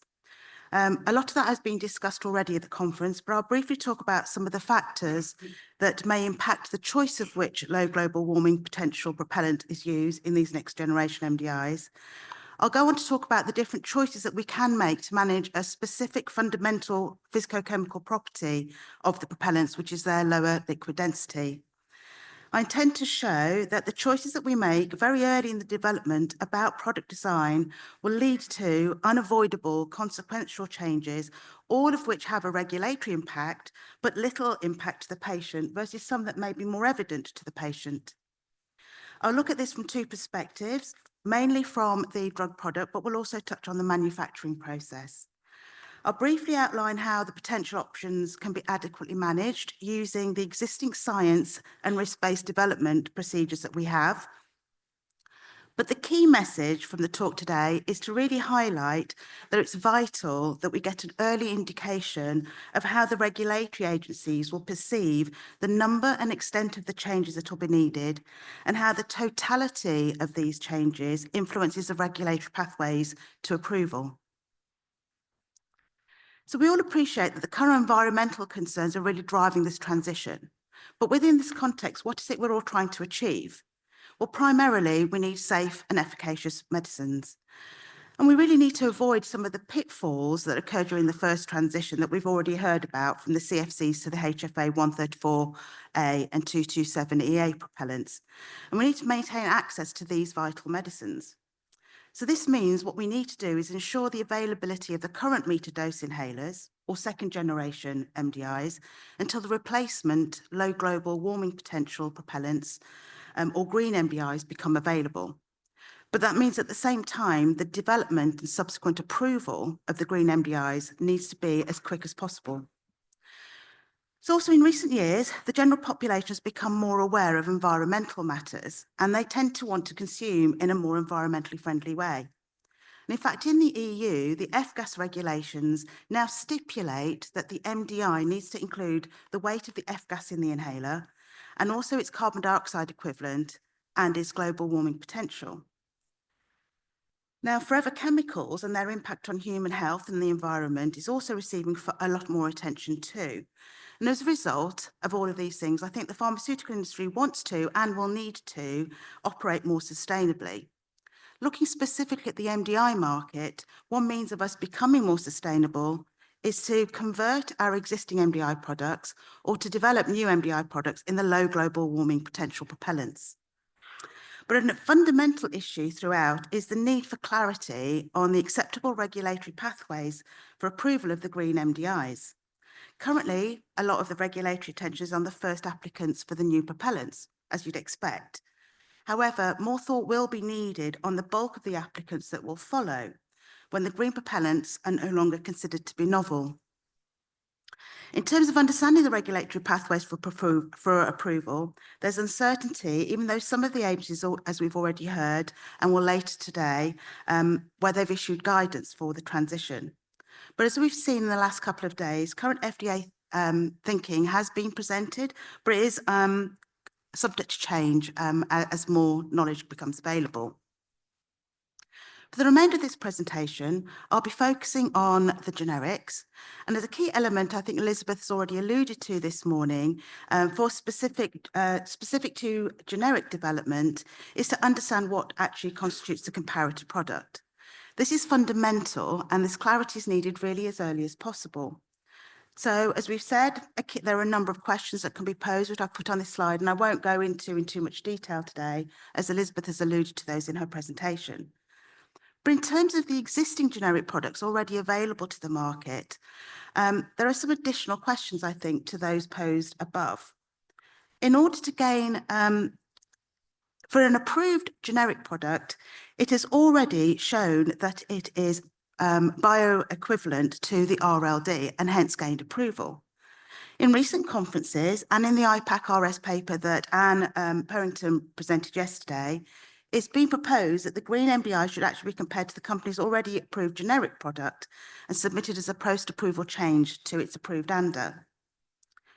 Now, this all being said, the main challenge during the transition to the green propellants is to find a suitable low global warming potential propellant. And then we need to manage the physicochemical property differences of the selected propellant compared to the comparator product. So what can influence the choice of propellant? Well, this is driven by both commercial and technical aspects. So commercially, one of the ongoing uncertainty is the evolving environmental regulations. In many cases, it's desirable for the pharmaceutical industry to develop a globally acceptable MDI. At present, environmental regulations are still being developed for those compounds that are classed as forever chemicals or PFAS. And in fact, the green propellants, whether they fall under PFAS, is still under consideration. Some companies may well perceive that this ongoing ambiguity will pose a risk far too high to even invest in the development and commercialization of the green MDIs. Another consideration are all the factors that impact the freedom to operate. So these include there being only 2 low global warming potential propellants to select from, but also navigating the IP space, the limited availability of some of this equipment and manufacturing facilities, which I'll touch on again shortly, and any potential commercial exclusivity arrangements that are already in place. These limitations may again hinder some companies entering into the generic market. In regards to suitable equipment and facilities, another aspect is how best to manage the safety measures needed for the low global warming propellants. These may add cost and time to the development and the industrialization process. So again, another possible deterrent into entering into the green MDI space. There are technical challenges to overcome too, some of which we've heard about, but the first is obviously being that the low global warming potential propellants are still considered as novel and adequate safety does need to be demonstrated. But briefly, in terms of the formulation, as Lucas has already mentioned in his talk and Steve did yesterday, the behaviour of the API and the excipients will need to be understood. For example, as we've already heard, the excipient solubility may be lower in the propellants. There are a number of options a formulator can take. We could use lower levels of the excipient than is used in the comparator product. We could add solubility enhancers. But this we need to think about because it may impact your API solubility, which is not desirable for your suspension formulations. Or we could use alternative excipients that would also fulfill the same need as the excipients that you currently use that are not soluble. In terms of the API and its solubility, we need to consider how it impacts the different formulations, be they solution or suspension. For solution formulations, you may want to aid solubility, whereby you add solubility enhancers or small amounts of co-solvent. That they may not actually be in your second generation comparator product. For suspension formulations, it may be necessary to add additional excipients or excipients to improve or help with API stability, particularly if the solubility increases. However, a key point, and the rest of my talk will really be focusing on, is around the density differences that we need to manage. So we've already seen the new propellants have a lower liquid density than the second generation propellants. And fundamentally, there are 2 main approaches to manage these differences. We can either maintain the metered volume, but that will mean that the actuation weight will go down, or we can maintain the actuation weight, which means that the volume will increase. But what does this actually mean in terms of consequential changes? Now, this next slide is quite busy, but taking each option in turn and considering each of the green propellants, let's look at the consequences of maintaining the actuation volume. So as an example, I've picked a 50 microliter valve, and the key objective is to deliver the same amount of API. But as the density decreases, the actuation weight will decrease too. So as you can see here, a 50 microliter valve would normally deliver 70.5 milligrams or 60.5 milligrams for the current propellants. But with the green propellants, the actuation weight would decrease to 58.5 for 1234 ZE or 45.4 for 152A. Now, the concentration could be expressed in one of 2 ways. It can either be as percentage weight in volume or weight in weight. Now, as the valve volume and the API mass per actuation has not changed, the percentage weight in volume will also not change. However, as the actuation weights decreased, the concentration expressed as percentage weight in weight will increase in line with the ratios of the density of the comparator propellant over the green propellant. Therefore, this could be seen as a change in your regulatory dossier, but this all depends on how you've expressed API concentration. The key point is, though, that the delivered dose isn't altered, and therefore, from a patient perspective, no change. On the assumption that the green MDI will contain the same number of actuations and have the same valve volume as the comparator product, the fill volume essentially stays the same. There is a marginal increase depending on how you calculate fill weight. This will mean that for this, there's no need to change the canister size and therefore other accessories like the actuator. But the actuation weight has decreased, so the unit fill weight will also decrease. From a regulatory perspective, this actually will impact your label. From a patient perspective, they may notice that the green MDI feels slightly lighter, but it very much depends on the propellant that was used in the comparator MDI versus which is selected for the green MDI. So as you can see here, for the 134A product, the fill weight is nominally 9.3 grams, and it would go either to 9 grams, and therefore probably not really perceived by a patient as a decrease, or down to 7.3 grams for 152A, which may well be more evident to the patient. With the HFA 227 product, the nominal fill weight is 10.7 grams, and therefore the lower fill weights with the green propellants may well be far more obvious to the patient. Conversely, option 2 is where the design choice could be to maintain the actuation weight. And in this instance, the actuation volume will need to increase as the density decreases. Again, using the example of a 50 microliter valve and the HFA 134A product, to achieve an equivalent actuation weight of 60.5 milligrams, we would need to increase the valve volume to either 51.7 or 66.5 microliters, depending on which green propellants used. For 227, the product difference is more pronounced. Now, these metering volumes are unlikely to be standard metering valve options offered by valve manufacturers. So a bespoke valve will need to be developed, or you need to consider a compromise between using a standard off-the-shelf valve and adjusting the API concentration that will need to be managed. Again, though, in this scenario, the actuation weight and the API mass per actuation is unaltered. So in this case, the percentage expressed as percentage weighting weight will be unaltered. But as the valve volume is increased, the API concentration expressed as percentage weighting volume will decrease in line with the ratio of the valve volumes, or put another way, the ratio of the densities of the green propellant over the comparator's second generation propellant. But again, this could be seen as a change in the regulatory dossier depending on how you've expressed API concentration, but the dose has effectively stayed the same. As the actuation weight is unchanged, the fill weight is unchanged.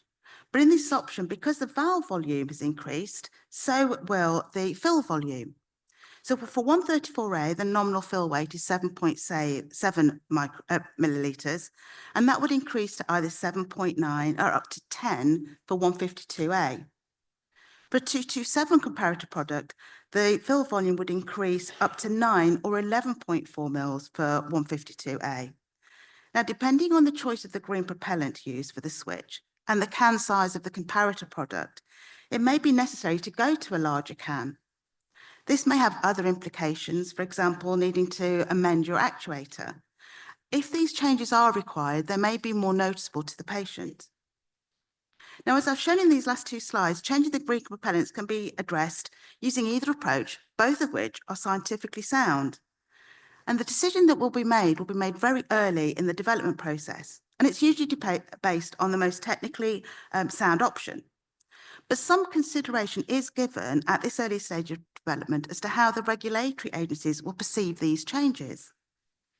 At present, there's uncertainty on how the agencies will view either of these changes, even though equally justifiable. We need to consider how the agency considers the number and type of consequential changes that are needed. In terms of impacting the regulatory pathways for approval, it'd be useful to know is one approach preferred over the other, particularly when the applicant is favouring the post-approval supplement to their existing ANDA as their preferred route. It would be extremely helpful to have a view on this from the regulators as to which approach would be preferred and, critically, why. So another element, as I said at the start of the talk, was how do density differences impact the manufacturing process? Similar to the approaches for managing the density difference for the product, we can either maintain the batch volume and therefore the same manufacturing vessel, or maintain the batch weight. Now, depending on the approach taken for the drug product and which approach is taken for the manufacturing, they may have quite a considerable impact on product yield, which is something that the manufacturer will have to take into account.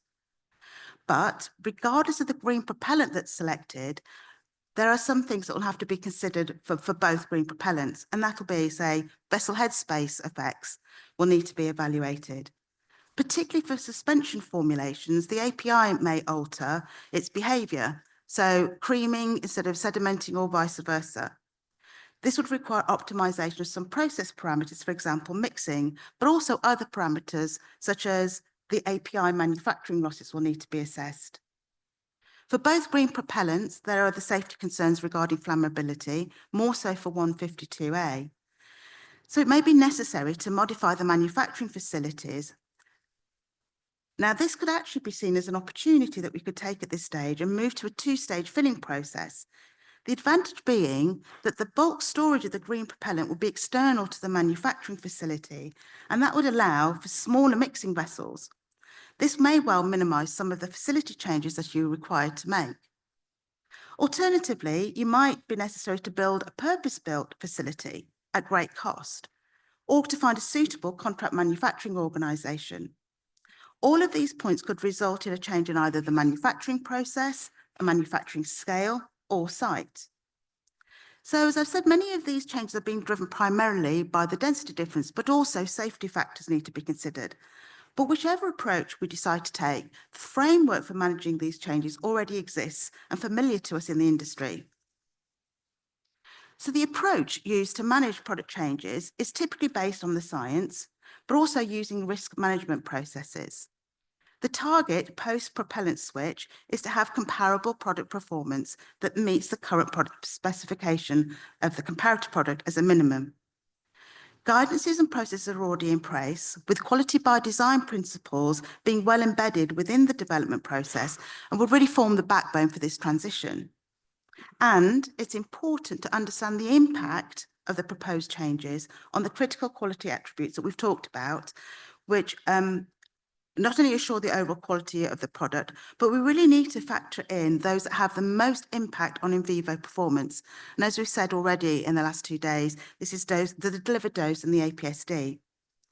Ideally, any changes that you make to your MDI would need to be minimising the impact on those particular CQAs. The proposed changes will then need to be assessed very early in the development process, but also throughout your development using change management tools that are at our disposal. This process requires having an understanding of the scope of the changes that you could adopt. You may at this point decide to set yourself certain boundaries, for example, decide to limit the formulation changes or to not add any additional excipients, to minimise the change to your container closure or your manufacturing process. The next step, obviously, then is to use the change management tools to assess those proposed changes against the CQAs, and that output would inform which investigations would be needed. So using these principles, the green MDI product will be designed to meet both the patient's needs and the intended product performance. So in conclusion, I've illustrated in the talk that there are 2 approaches to manage a fundamental physicochemical parameter that we all need to address in this transition, which is the lower liquid densities. The targets are to deliver the same mass per actuation and to accommodate that we either change the actuation volume or the actuation weight. Now, either approach is scientifically justifiable, but will drive other necessary changes, which can be adequately managed through the drug development process using QBD principles and existing change management tools. But there is uncertainty as to how the regulatory bodies perceive the totality of these changes and how these changes would impact the route to regulatory approval. So my parting message really is that the clarity from the regulatory bodies is really urgently needed to ensure that we get an efficient development process. It'll be very helpful to gain an understanding on how these necessary changes will drive the choice of which regulatory pathway is acceptable and why. And with that final point, I'd like to conclude this presentation. Thank you for your time.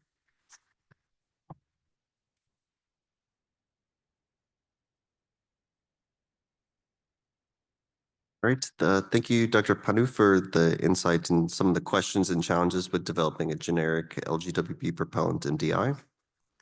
Our last presentation in session 1 will be given by Dr. Siva Vaithiyalingam, who is a Senior Vice President and Head of the U.S. Regulatory Affairs at CIPLA. His expertise includes pharmaceutical research, product development, NDA and ANDA review and strategies, regulatory initiatives, and regulatory affairs. His presentation title is Perspective on Generic LGWP MDI Development. Welcome, Dr. Vaithiyalingam.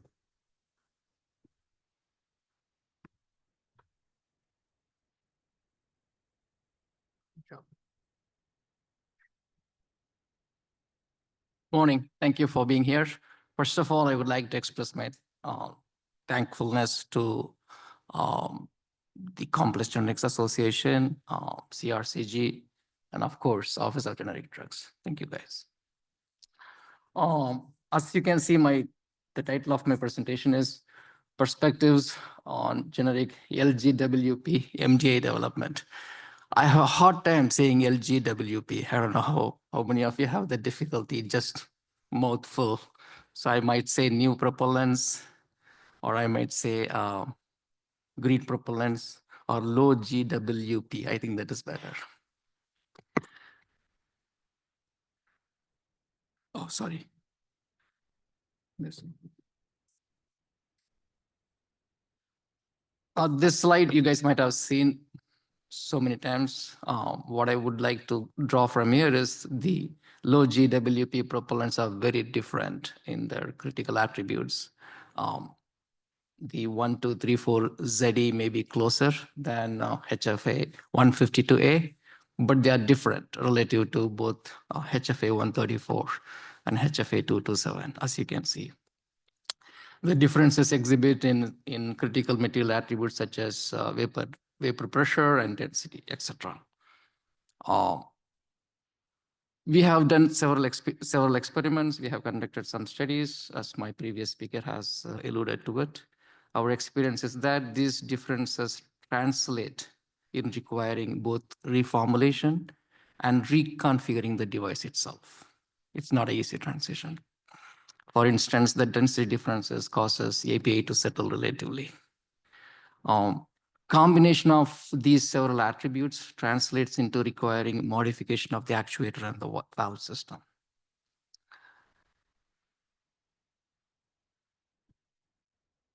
No matter how much we try to bring the product made of low GWP similar to currently approved MDIs, the difference results into CQA such as DDU, APST, plume geometry, and spray pattern that could also potentially establish challenges in BE studies between the PMDAs with low GWP and current oralities. Therefore, it would take quite a few iterations in product development to satisfy agency's requirement for in vitro studies, PK studies, and streamlining and meet the streamlined clinical endpoint studies.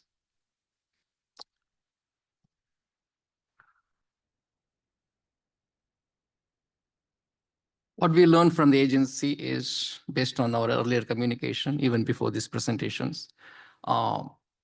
Since the low GWP propellants are new excipients, which have never been approved before, it requires complete non-clinical characterization, which they spoke yesterday.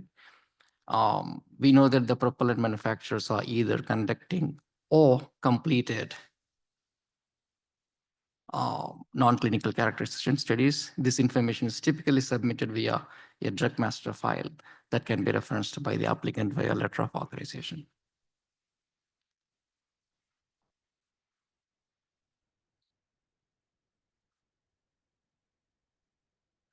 Apart from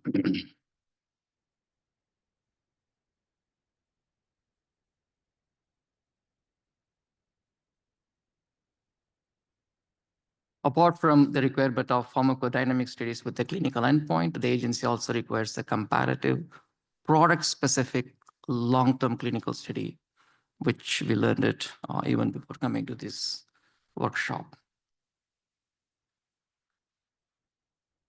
I'm not going to talk about this.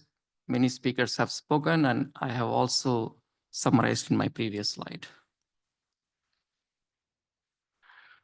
One of the low GWP propellant, HFA 152, is flammable in nature. Therefore, it requires either reconfiguration of the existing MDI facilities or constructing a brand new one. which is going to be cost prohibitive. In addition, it requires a purpose-built external room with the necessary classification, safety systems, and controls. I have 2 more slides on the regulatory pathway, which is the most important thing that I want to discuss. I'll go with the first one. Actually, I would like to go with the second one. So this regulatory pathway is the most easiest one, where we wait until we see the orally made the switch from the current propellants to the new propellants, and then apply Q1, Q2 criteria, or we may even slightly have a room to change the Q2 portion of it and establish that the Q2 portion has no impact by some studies. File a new ANDA or file a supplemental ANDA, whatever it is. That's not a big issue. But here the catch is we have to wait. The generic manufacturers have to wait until they orally make the switch to new propellant. This approach has certainly have some disadvantage. One is the generic manufacturer have to wait until the orally switches. So there is a time gap. The alternate approach is this one.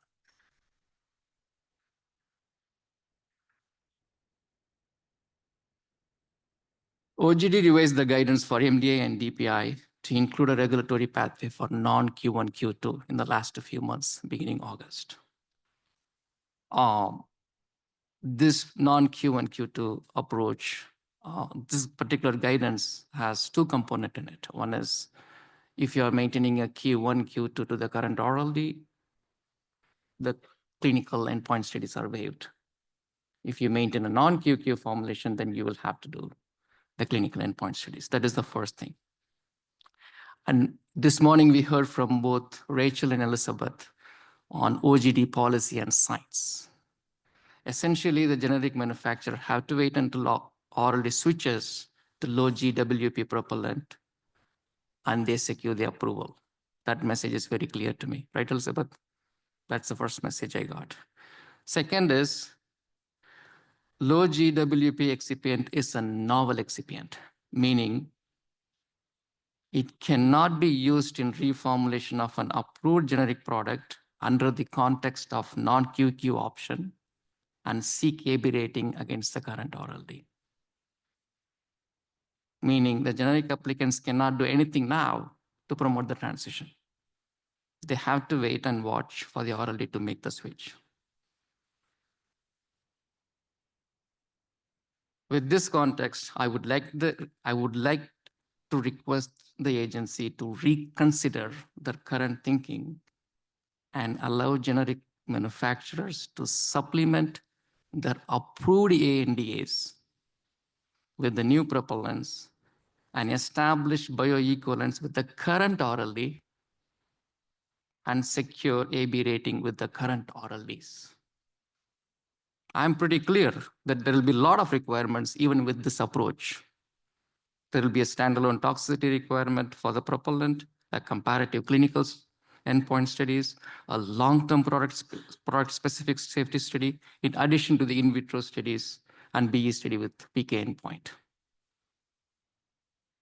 I totally understand the requirements are not going to be changed. It's going to be identical to a new drug application.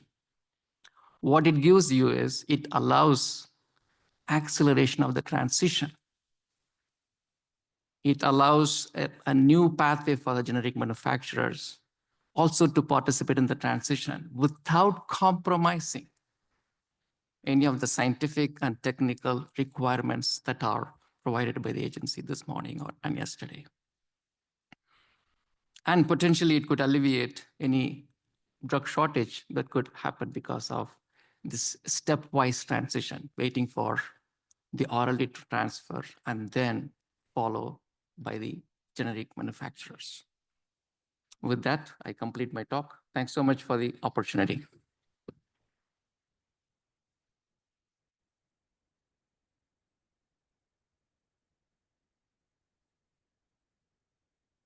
Great. Thank you, Dr. Vaithiyalingam, for giving your perspective on some of the developmental challenges encountered for LGWP propellant development. Well, if there are any questions in the room, we can start Q&A. So Rick, I see you jumped up. Thanks, Brian. First, an observation and then a question. Very, very nice talk. They're really, I should say, informative and stimulating. And part of what I have to say, pardon my staff, Rachel, but you gave it this morning. Some of this will touch on your talk as well. Come closer to my. Oh, I'm sorry. All right, I'll just do this. Is that better? Yeah, it's Okay, better. Thank you. So first, an observation. In listening to the talks, I certainly understand the need for FDA to be circumspect and not overly sharing in what they may be discussing behind the scenes. I'm certainly aware of that. But I do see some disconnects. So first of all, bravo to OGD and ORS. You seem to be leading the way on the scientific challenge side of this. I also see Elizabeth's not up, either. Okay, so, and I'm a little confused with some of the gaps I see, and I see a disconnect between OGD ORS and OGD policy as expressed by Rachel's view. They don't seem to be connecting. They seem to be actually contradictory in their view. I also see what appears to be disconnect with OND and also OPQ more by virtue of the lack of, not necessarily, I won't say involvement, but again, by a lack of alignment. So there's not a consistent aligned message behind the science. And I know that some comments were made about multiple numbers of changes. And I found that a little bit, I won't say humorous, but concerning, because those of you that work with CDRH know that change is their essential element of progress that they actually insist upon for devices. So multiple changes is not necessarily a bad thing if they serve the end purpose well. So now my question. I have a hypothetical case, and I hope that that OGD policy can weigh in as well. As well as the rest of you, not targeting this to a specific individual. So let's suppose you have a case where the propellant, the alternate or new propellant, has a drug master file that's already found to be adequate or sufficient. So its safety, its toxicology, its stability, so forth, is already there and it exists in a master file. And let's suppose that in your proposed change scenario for an approved product, I don't care if it's an NDA product or an ANDA product, that you have met the in vitro targets for performance, DDU, APSD, and you have these other minor changes we've been talking about. And you've even done some PK with charcoal blocking and you see that your PK profiles are essentially the same. Okay, so you have all that going on. The propellant change is essentially a CMC change. I would like to know what further information would be needed to approve such a product under that situation. Why it would or would not be considered to be a new product when it's just a CMC change of propellant. And why or why not a generic could make that change ahead or behind, independent of the RLD, because it is a self-to-self CMC change that meets in vitro and PK criteria satisfactorily. And I know that's a long question. I'll kind of hang here if you want me to clarify any elements of it, but I just put it out to the audience and go from there to the panel. So does anyone on the panel want to pick it up? Bing, do you have any comments? I might missed something, but did you mention the DMF safety data is established? What about the drug product safety data? Is that established? So that raises a question. If the propellant is non-interactive with the formulation and is shown to have acceptable toxicology, what is to be gained by having every single product show long-term safety data with the same propellant? I think this is a question for the new drug folks. Well, if they're here, they can answer. From what I understand yesterday, a long-term safety data on the drug product need to be established for a novel new propellant. If a DMF is found to be adequate or sufficient already independently, maybe by another product approval or an independent product approval, but the master file is there to be referenced, I still don't see why long-term data is needed. It's no longer a novel excipient at that point. That could be the argument, but maybe scientifically a product, you know, instead of an API safety, both are needed from the new drugs point of view to establish that safety data for the particular drug product.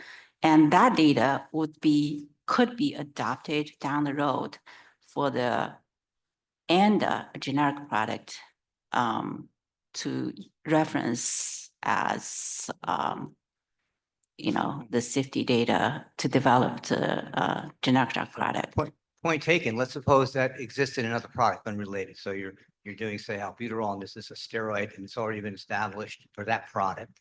And this is not a new product. You're just reformulating the propellant. So my argument is it does not meet the definition of a new drug product. And if somebody could point to a definition that says that changing the propellant in a metered-dose inhaler means you have a new drug product by either statute or regulation, I'll buy it, but I can't find that. So if it's already been done in another product, that long-term safety exists for drug X, you have drug Y. From my point of view, that should be okay. It's not necessarily the particular RLD product being approved.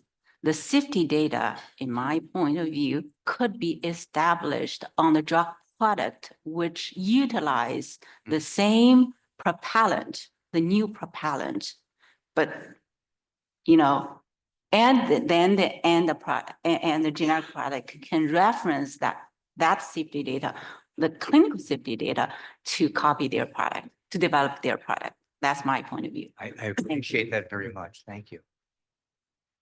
Yeah, Rick, I just wanted to clarify. I mean, we're not asking for long-term safety data for every single product that comes through. We need it for the initial products that are coming in with the new propellants. And then at some point, there'll be other programs will be able to reference that safety data. But I don't think that clinical safety data is going to be in a DMF. If it is, then maybe they can reference the DMF. But I'm not sure clinical data is normally in a DMF. And if it's not, then somehow the new sponsor is going to have to justify the safety of that propellant. And so are they going to have to reference that approved product through a regulatory pathway like a 505(b)(2)? I don't know. And I don't know if that's causes problems or not, but somehow the first ones that come through until it's added, we think, to the inactive ingredient list, and then it's deemed safe for everyone to use to a certain level, we're going to have some clinical safety data or reference somehow. Now, I don't know if companies who are doing the initial studies are going to publish their findings. And is that a way that then other companies can reference that safety information? I don't know. If they put it in a master file and it was referenced by an LOA, that would be an option, I think. Yeah. But I don't know if that's normally done. And I don't know if the companies who are doing the first studies are going to do that. Yeah, I don't want to speak out of school, but something similar to that sort of happened with 134A back in the day. I mean, for the good of everyone, I don't know if sponsors will do that initially, but it would expedite if it was. So not everybody has to do it. So no, once it's done. No. Yeah. Good. Thank you. I appreciate the answers very much. Oh. Yep, Stephen. Hi, Steve Stein with Kindeva. Again, I would echo a lot of good presentations this morning. So I have maybe a bit of a philosophical question on realistic APSD testing. So Lucas, but then Ross and anyone else who is interested. On dry powder inhalers, breath profile is critical in determining the dose, delivery, and the efficiency of deagglomeration, all those things. For an MDI, the dose comes out based on the the energy of the propellant, and it comes out in a very, a few hundred milliseconds, so very rapidly. So in terms of testing realistic APSD for an MDI on breath profiles, I think a lot of the result is going to be just dependent on where in that profile you actuate. And so I am a proponent of constant flow rates that are relevant of what patients would deliver, but that would take out the variability or the subjectivity of where in the dose or in the inhalation profile the actuation occurs. So that is my proposal. I'm interested in feedback. Oh, that's a good point, definitely. I think what you see, for example, with DPI, so the mouth, throat, and the breath profile definitely has an impact on the aggregation of the powder. But for MDIs, I think what really governs the deposition is the mouth throat model we use. At least from my experience and understanding with different solution and suspension MDIs, the biggest impact is on the throat, not so much on the breath profile. And again, with the challenge of shaking the suspension, coordinating and firing at the exact time of the breath profile, not too early, not too late, can be a challenge. So that's something that we're trying to do with the wrap system to make sure that if we use a breath profile, we can actually actuate it at the right spot, not too early or too late on the breath profiles, because some of them are 4 seconds long, and doing that's almost military training to fire. So yeah, that's something that we want to look at when developing these realistic APSD methods.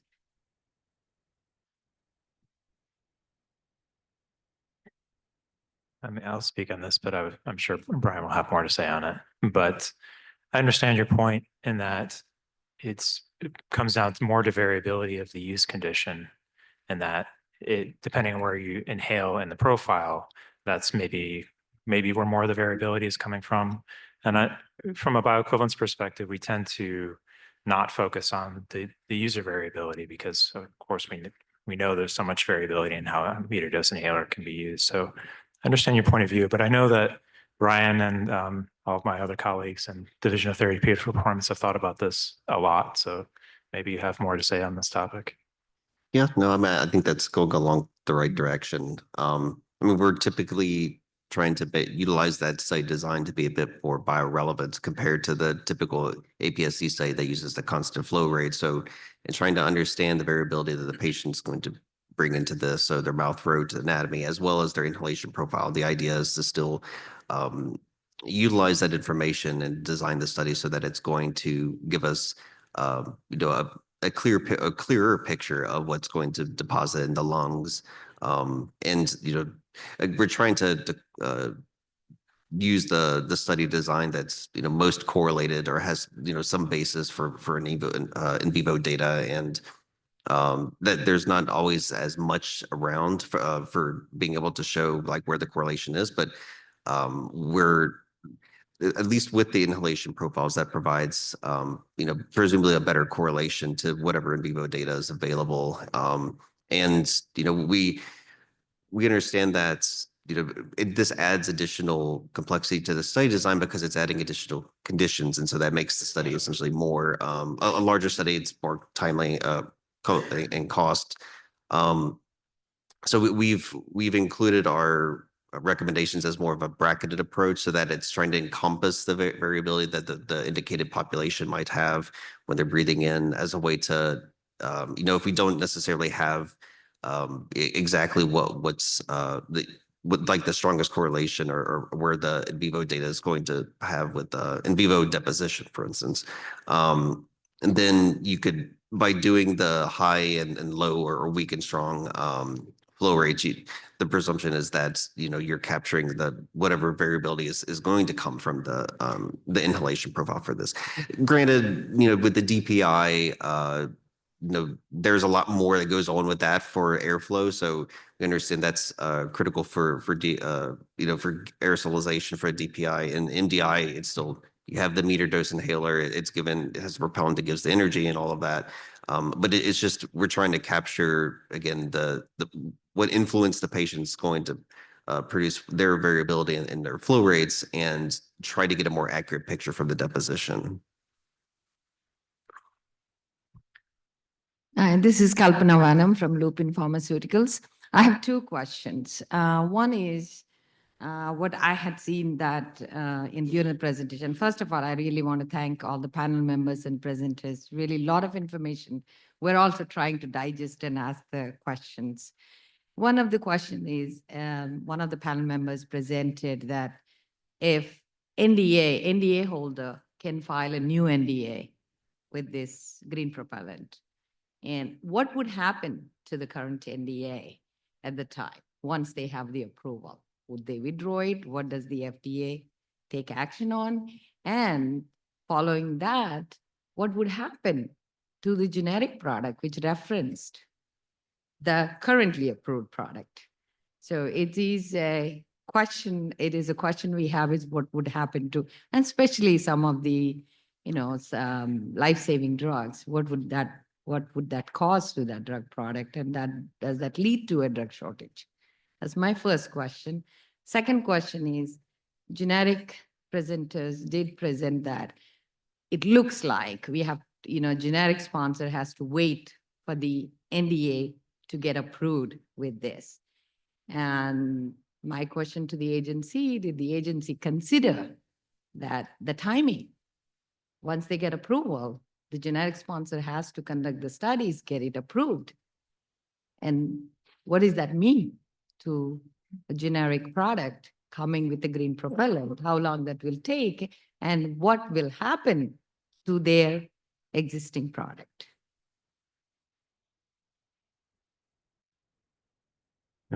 Being I can try. Okay.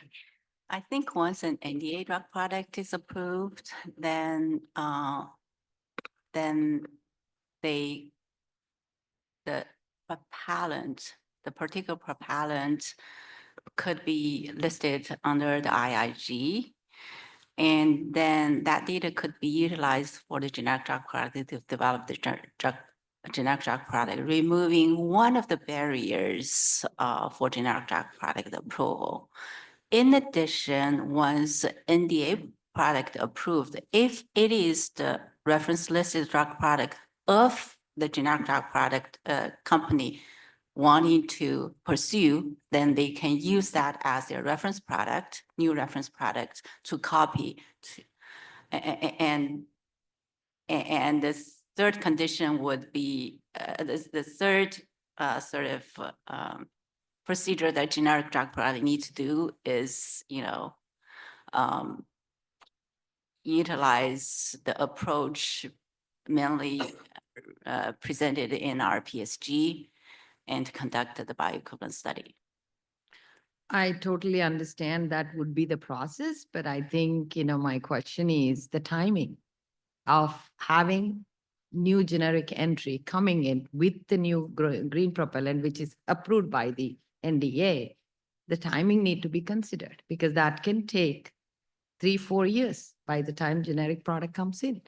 So I think, agency should look into it and give any sponsors the response. I think that's my request. We do understand. Thank Oh, you. sorry, good. I was just going to sort of amplify the point a little bit. I gave this example yesterday of Breztri because I think it's a very easy example. Breztri has no generic competition at the moment. A green version of Breztri will likely get approved soon. And that version has patents. I pulled one this morning. Will have patents into the 2040s. I don't think that there's going to be a requirement that the old Breztri stays on the market. It's two separate NDAs. So there will be no reference product to, if somebody wanted to use the old version as a reference product, it won't be there anymore. So I think that in reality, any generic that's going to want to bring Breztri to the market is going to have to wait until 2042 at least, because that's the one patent I've seen, or longer if there are more patents, or challenge those patents in litigation. So I think, it's not that the FDA can necessarily do anything about that, but it feels like that's almost inevitable. I think a different example is Symbicort, which does have a generic on the US market. And then the question is, when the new version of Symbicort comes out as a new NDA, if you're a generic company wanting to challenge that, wanting to come to market with the new propellant, as AB rated interchangeable with that NDA, that's just like any other generic. But what about if you already are a generic competitor for the old version of Symbicort? Are you going to have to challenge that the patents listed under the new NDA, or could you use the reference of the current version of NDA that isn't going to have patents listed, which might be helpful in that the FDA could, in theory, approve it without a paragraph 4 challenge if it was within that NDA, but generic might still be infringing the patents anyways of the new propellant. So I don't know. It's not an answer to your question. I think it's just I'm amplifying the problem, I think. Thank you. Thank you. Yeah, just if I could add, I think that helps illustrate the point of coming in and discussing some of this with the FDA, because when we say case by case, I mean, there's obviously the scientific considerations around that, but in this case also all the other considerations that go around that can be impactful, and wanting to make sure that you're going to, the approach, determining whether the approach that you're going to run into is if you're going about it in a feasible way or not. That's usually I'd say the most direct way to get more specific information here, just because it's hard to kind of generalize across all these, because like you said, even with the different patents, that they can raise their own individual issues.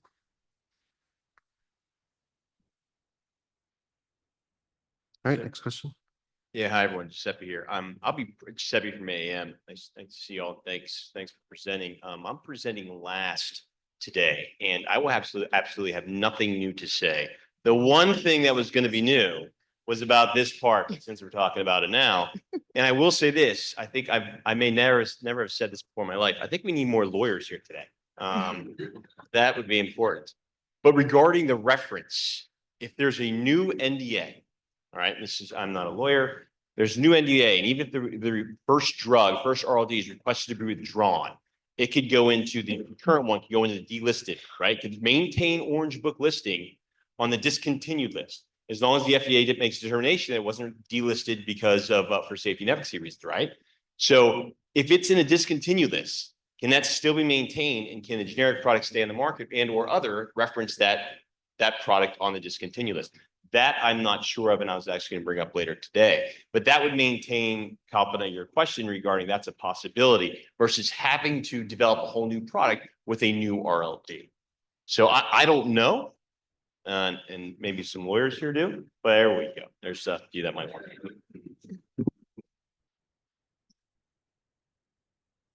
Hi, I took this down because I was so short.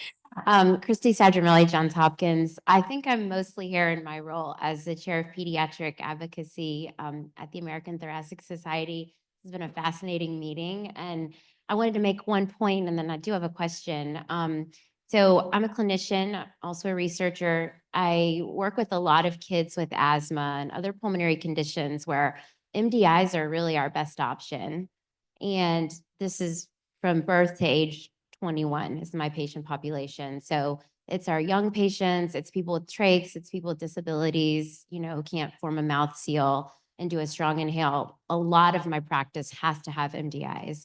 And what happened earlier this year, and why I got so involved with this area, is when Flovent, which actually never went away, it was just changed to an AG in the same factory and sold by Prasco. When that happened, a lot of payers dropped it.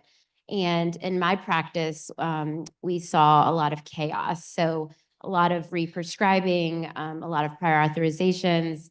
The situation has improved, but recently, I'm sure some people have seen this, but people looked at Q1 and Q2 for kids who had been on the brand Flovent, and hospitalizations and ICU admissions were up almost 20% just among the kids who were on that medication.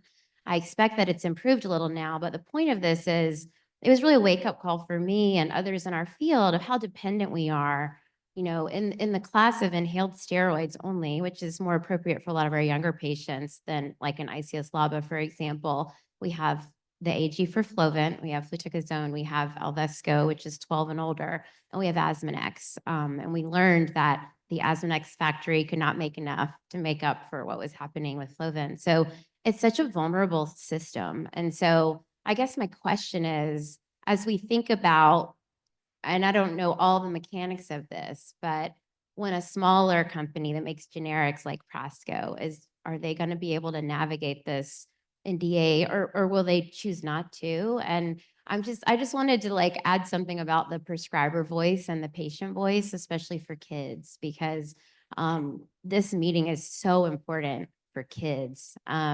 And I just hope that we can navigate. I'd actually like to see more generic MDI options, actually. So I'm not sure exactly what my question is, but any insight from the panel related to that and pediatric access would be appreciated.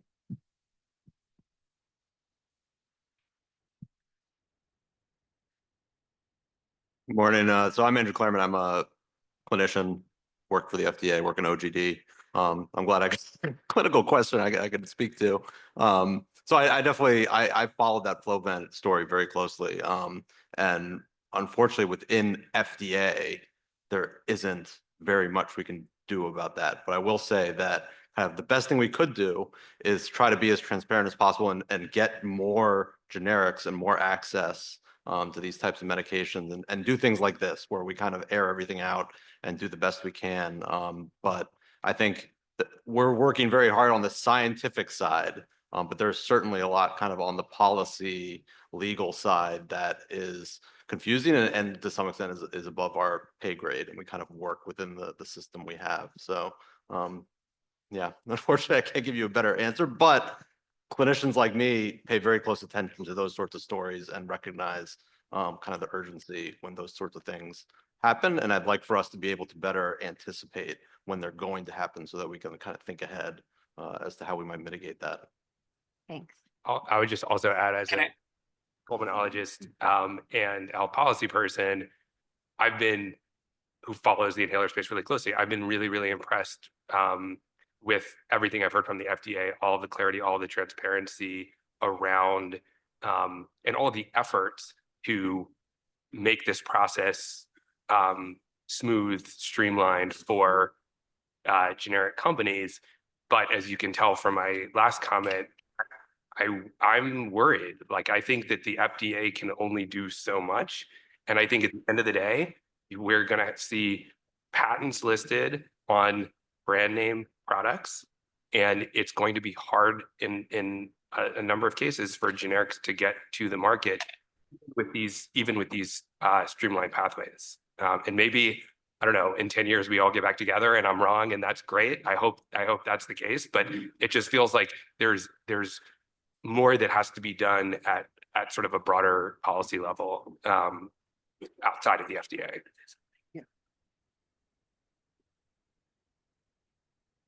Sorry, Pradeep, did you want to provide a comment?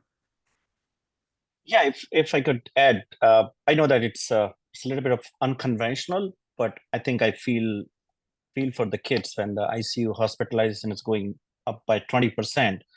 One of the things, I know it's very hypothetical, but I would put this back to agency respectfully, is that in a situation like this, don't you think that if there is a generic applicant pending, then that application should be expedited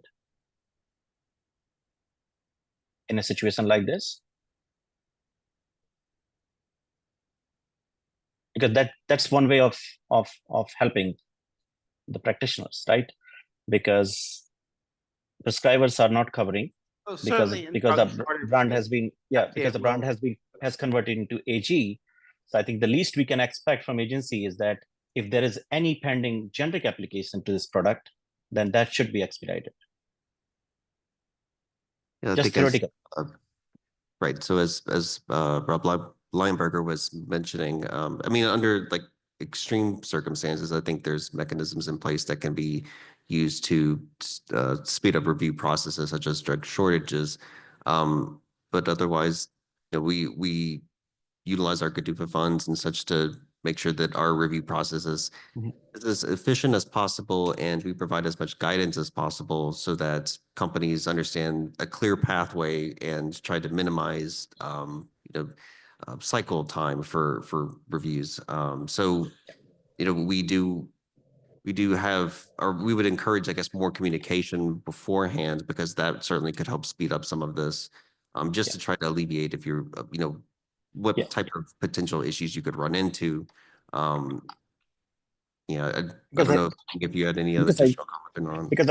Because I don't see any other option for the physician, because you know that typically what happens if there is a conventional shortage situation, then the patient still have an option of getting into compounding pharmacy, right?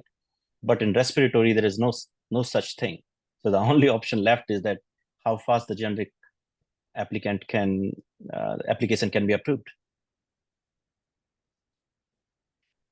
I think we totally understand the concern. That's why we're sitting here and discuss this issue. Yesterday, we heard from our new drug folks proposing a more streamlined and simplified option for the new drug development. And today, we're here to discuss what would be the best approach, the best best approach to make the generic drug product available. We also, in addition, we have the drug shortage program available to handle the emergency drug shortages that occurs, right? So there are ways that we can do, given that we still have some limitations of what we cannot do. I see a lot of FDA folks want to jump in and make more comments. Yeah, just to answer Pradeep's question, I think, there are mechanisms in place where, we do take actions, prioritize. I mean, there are established mechanisms which, all of that. There are some jump on initiatives that we jump on these applications. But, whenever that situation happens, just advocate to the agency in the proper channel, and absolutely we do consider. So it's not that, as soon as things are visible to us, we do take, internal decision-making and accelerate those and prioritize those. I mean, that's part of the normal process. Can I add to that? I agree with it, but also what distinguishes the usual type of drug shortages, a manufacturer has a problem and they come to you and they're a third party. In this case, we know that if the NDA goes away or the generic goes away, there will be a drug shortage. So it's not an if, it's a when. It's a different type of drug shortage scenario in that it can be proactively addressed internally from FDA along with the regulated industry. All right, Rachel, did you want to provide any comments? I just wanted to answer a question that was raised a couple of times. Yes, thank you. I was going to answer a question that was raised a couple of times in the situation where there is a new NDA for the LGWP product. Can an ANDA still reference the old NDA for the HFA product even if it's discontinued? It goes on the discontinued list because it's been withdrawn from marketing. And you can, as long as there hasn't been a determination that it was withdrawn for safety or effectiveness reasons, if it's on the discontinued list, the FDA would have to make a determination that it has not been withdrawn for safety or effectiveness reasons in order for an ANDA to reference that RLD. And I did just want to reassure everyone that OGD policy is working with other departments, other offices within OGD, including ORS, and OGD is working with OPQ and OND on these issues. And so there is a lot of interagency discussion.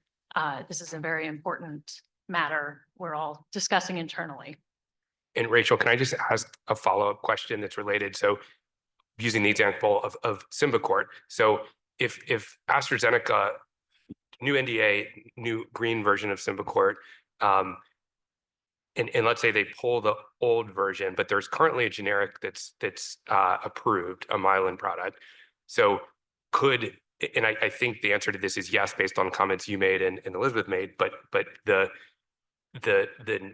current generic version with HFA could become the reference product within that NDA for an inhaler with a novel propellant. Because I think that's very important, because if the drug is discontinued in my Breztri example, there will be no reference product to be tested against. Like in 10 years, Breztri will be, you know, the current version will be pulled. There will be no, like the studies won't be done, right? I mean, Yeah, so I think that for ANDAs referencing back to an HFA RLD, any HFA RLD, that's something that will be, it's preemptive to sort of discuss how that would play out. So, you know, we're giving our advice based on the current landscape, which we know will be changing. And so our advice will change as the landscape changes. But so I think it's just preemptive to sort of discuss how that would work out. If the question is, what reference product would be used in the bioequivalent study as the reference reference product, yeah, reference standard, sorry. Then, yes, Orange Book would designate, will pick up one of the either, you know, ANDAs and designate it as an RS product for the generic drug product copy. Isn't that largely a theoretical argument? Because time and time again, we see if the RLD is withdrawn, not for reasons of safety or efficacy, the generic applicant just can't get a hold of it. There's not enough material to do this. That's the practical reality. But my question, oh, I'm sorry. Yeah, Rob, did you want to ask a question or comment? No, so I have a question, and it's related to this topic for the industry. So, you know, when I ask questions, I want to ask questions of the industry, right? Are any of you stopping your current development programs for the meter dose inhalers because of this? All right. Right. Okay. So, you know, so I think that's a concern point here. Is I think we're investing a lot, as you know, Bryan and Elizabeth mentioned earlier, right, about streamlining the generic, just overall bioequivalence approach, where basically you don't have to do clinical endpoint studies to get these products approved. There's PK and in vitro alternatives to those that are in almost all of our product specific guidances, and we'll be, you know, completely finished with that soon. So I would strongly encourage you to not abandon those programs, get your products approved to prepare yourself for the future. Okay. And, you know, the comment I've heard about, you know, products going away, I'm not gonna be able to get it. If you think that brand product is going away and you want to be in that space referencing that product, you've got to go get that product now. You've got to do studies now, bridging studies now. To do that, you have to move, you know, I think you have to move quickly on that. And also, I think we, you know, from our perspective, we understand that you can't submit an ANDA or a supplement using a new propellant now until there's safety. But you can meet with us on development programs. So if you say, look, I want to reference this RLD that maybe is going away and I'm going to try to use a new propellant, we will meet with you and give you scientific advice on that right now. So you can come talk to us. Am I using a new propellant? Am I using an old propellant? You can address those in pre-ANDA meetings, product development meetings to develop appropriate pathway going forward.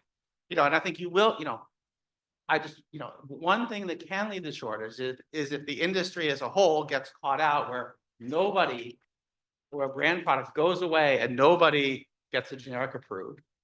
Nobody purchases enough of that product to do their test. You know, even if you're under development, you can still reference it once it's gone away if you purchase enough product to do your BE studies. And if you want advice on those, whether they're with the new propellant or the older propellant, encourage you to meet with us on that to develop a plan and a strategy. And I know there's a lot of questions about, well, what if the NDA does this or what if the NDA does that? I mean, there's uncertainty there.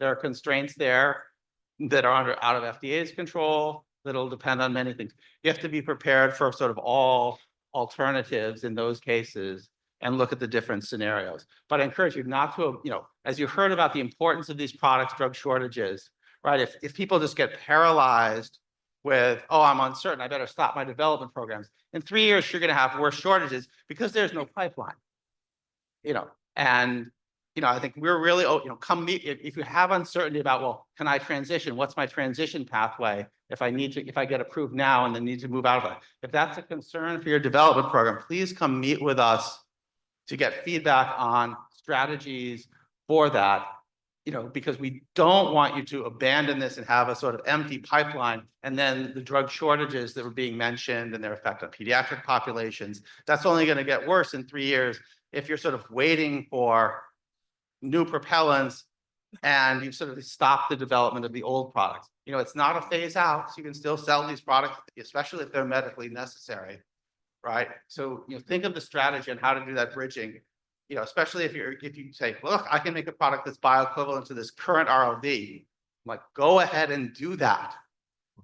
Please do that, right? I think that will be for the overall system and healthcare system, that's the most important thing you can do is get generics to all the current products. Then if the brand product does this or that or goes away, there's a product that's available as a reference. You can then use your product as a reference to, if the brand product goes away, then your product is the only one, you become the reference standard.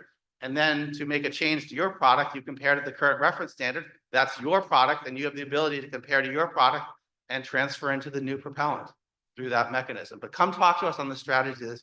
We want to be prepared, but we really don't want to see sort of people just, I don't know what's going on, I'm going to get out of this. And so come up, meet with us on strategies to make this possible, to keep the pipeline full, because otherwise, in this 3 to 5 year gap, right, you're going to have even worse drug shortages because everybody stopped doing something new because I'm waiting for a brand company to show up with a new propellant, and then I'll start thinking about what to do, and then I'll start my development program. That's going to, as someone mentioned, that's going to be another 3 to 4 years. So again, please keep moving is my appeal to all of you in the generic industry. So if I could follow up on that, because it's exactly the right thing to say. And I really appreciate those comments, and they needed to be said. And I want to build on 2 points that you said in the form of a question. The 2 points are on uncertainty and timing. Does it make sense to leverage patents into this uncertainty situation? While patents are protected by law, they are not law. They are challengeable. We've seen they can be removed or rescinded by FTC. We see they can be removed from being referred to in products. So if we wait for patents to drive the bus, science in terms of CMC, equality, PK, biopharm, clinical, you're just going to sit there and twiddle their thumbs while they wait for patents to run down? I don't think does that make sense to anyone? That's question one. So should we have the patent issue hold hostage progress? Number one. Number two, I know it's impossible in terms of timing to say on this date we'll have a guidance, but rather than turn it into a timeline, I would ask if FDA has an action line. How many NDAs would need to be approved before the safety of the propellant is considered to be adequate? How many ANDAs would have to be approved before a prior approval supplement pathway? Is it 1? Is it 10? So rather than put that in terms of time, in terms of regulatory actions, can the FDA shed some light on when they might have more global, broader guidance instead of the great thing of come see us and talk to us, which is great, but that's one at a time as opposed to a whole sector wide. So those 2 questions. Should patents drive the bus? And is there an action timeline that FDA could talk about? Thanks. I'm glad to talk to the patent issue. Just one point of clarification. The FTC called out all 4 big inhaler manufacturers to delist their patents, 1 of which complied, but 3 of which didn't. And those were only on the delivery device patents. So those patents are still listed in the Orange Book for 3 of the manufacturers, 3 of the large brand name manufacturers out of the 4. The patents that are coming on these new products they may be device related, and so courts are actively questioning these device only patents that make no mention of active ingredients. The FTC has done the same, but the patent I pulled this morning on that will be listed on Breztri that expires in 2042 is on the idea of the combination of budesonide, glycopyrrolate, formoterol with this novel propellant. And so by all by the FTC's standards, that passes muster for listing in the Orange Book. It's been granted by the European Patent Office. This patent is pending at the USPTO. It will likely get granted. So the question is, what is there to do? The patent, I mean, the patent is listed in the Orange Book. It will be listed in the Orange Book. Companies can file paragraph 4 challenges to contest any patents that are listed in the Orange Book, and they'll fight it out in litigation. But I think, as all the generic companies here would say, that's costly. And we've seen with the CFC to HFA transition over and over again, they settle. It's hard to get to the market in that setting. Are there things that the federal government could do, but other than that they're not doing in terms of not recognizing patents, march-in rights, 1498? There are all sorts of things that federal government could do that they've never exercised. But that's a huge step that I think the pharmaceutical industry has been adamantly opposed to. That would be a big leap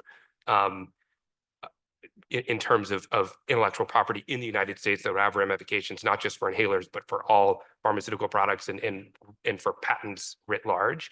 So I will go back to my original point. It's hard to see a way around it. I just don't see a way around it. Just one sentence. Through innovation, the generic applicant may be able to work around some patents and still meet the criteria for sameness. So I just wanted to make a comment about the pipeline piece that Rob mentioned. So we structured this meeting to include the international perspective.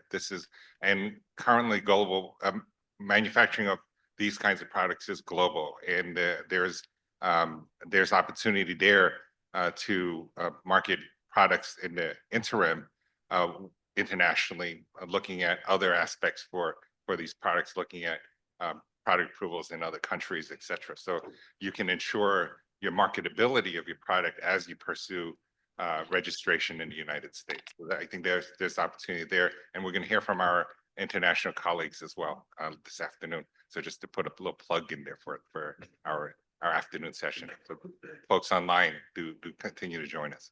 Thank you. Okay, I think Can I just speak real quick to Rick's second point? Sure. He mentioned kind of having the timeline and things like that. And I think that's a great idea. I mean, I think that is something we can certainly look into. Right now, speaking as someone with experience in clinical review and as a clinician, a pulmonologist, I think right now there is an element of just kind of the unknown unknowns of what's going to happen when these new propellants go into humans. And I do have a sense that certainly kind of once we see some of that clinical data, particularly some of the long-term clinical data, I do have a sense that some things will start to fall into place, because we will have a sense of kind of what's going to happen and have some degree of clinical certainty. Now, there are separate policy questions there that you brought up, and I can't speak to those. But from a scientific and clinical perspective, once we see that human data, I think there will be more that we can do, and we will be able to look at this in a more circumspect way. Yeah. Yeah, Do I have go the floor? So 2 points. I mean, I have been hearing sort of the propellant being included in the IIG, and maybe that will pave the way. But I just wanted to caution that it's our business rules are sort of, the way it is right now, it may take actually even more time. So I think it's, I mean, there are other ways to establish safety and can borrow the safety to be able to, either do through a PAS or new ANDA. I mean, so I just wanted to say that, it's like there is a tendency to say that, just put it in the IIG and then everybody can use it. But, there are certain restrictions, around that and how we maintain the IIG. So I just wanted to kind of mention that. But there are other better ways of getting to the product in a much faster way. So I just wanted to mention that. I think that's all. All right. So before we go to any other questions, so we can check for all. Can I, Bryan, if you don't mind, can I add a little bit of my perspective on this topic? Sure, jump in. Yeah, I think Rob summarized it very well, but I just wanted to add another dimension to this, is that obviously from generic pharmaceutical industry's perspective, our objective is to make sure that we make every effort to make these MDI product accessible. However, I think anything that agency can do to simplify the pathway of this transition from 134, 227 to the new propellant system will have. And the reason being is that industry can continue to push for filing and continue to develop the product. But one of the things that we are going to hit the biggest hurdle on is the availability of the supply of these propellant. And we are seeing that. The 227 supply is already going down, which is why people are moving from 227 to 134A. So I think anything that can be done on the regulatory side to expedite the pathway available for the generic companies so that we can quickly convert our product without having to wait for the branded companies to convert that, number one. Number two, my humble request is also to the propellant manufacturer, because some of them are participating in this conference, to make sure that they do not create any kind of disruption in terms of supply of these propellant. And that could also create a shortage situation. Thank you for that, Pradeep. I'd like to quickly Okay.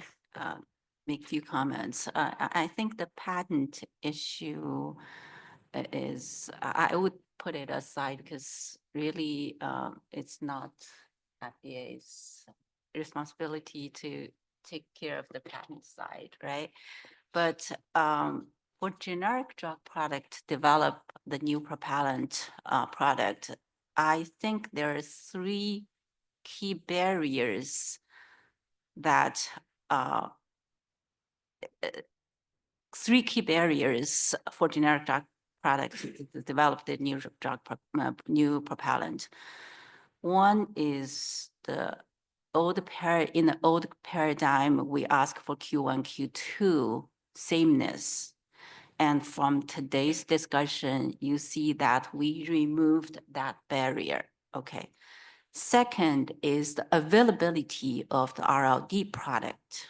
Okay. And we discussed that, right? Because, even that the new drug goes to the discontinue session, you will still have an RS designated in the Orange Book for you to perform your bioequivalence tests. And the third one, I think, is the major barrier, which is the safety of the novel propellant. And for that one, there are also some sort of ways, okay, that we can think of. For example, okay, you're not necessarily wait for the particular reference product of your product approved to demonstrate the safety of the novel propellant. What you can also do is that as long as there is one NDA, new product approved, which utilize the propellant of the product that you intend to do, that safety is considered as established and can put into the IID database for the generic drug product to use. That could also move forward a few steps, save times for generic drug product to start with their program. So that's actually few things that at current, and we heard from this meeting that we can do. Thank you. All right, I think, Ross, do you want to give the few comments? Yeah, just briefly, it was mentioned about innovation. I think Rick mentioned innovation as for a way to handle patent issues. And in Office of Research and Standards, we're interested in innovation. We do try to fund research to handle any kind of issues that may require innovation. But I think that whatever we do, we also do depend to some extent on industry having engagement and innovation as well. So we would do our best to address that, but we would also hope for industry engagement as well. All right, so Susan, do you want to ask a few online questions? Yeah, so with Bing's comment, she actually addressed a couple of the questions from the online viewers. So one question was to Lucas. Did you find the amount and type of coding in the throat models important? Any preferred coding type in your lab?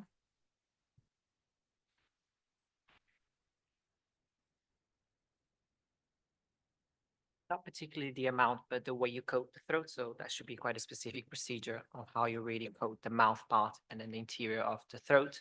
Yeah, so we do have a preferred type of coating with, I mean, based on what's leading on the literature, and is a mix of bridge and glycerol.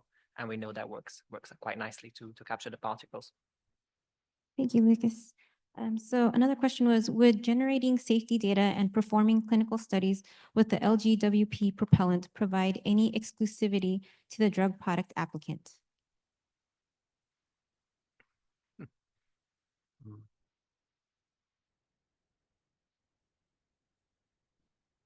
Any takers for this one?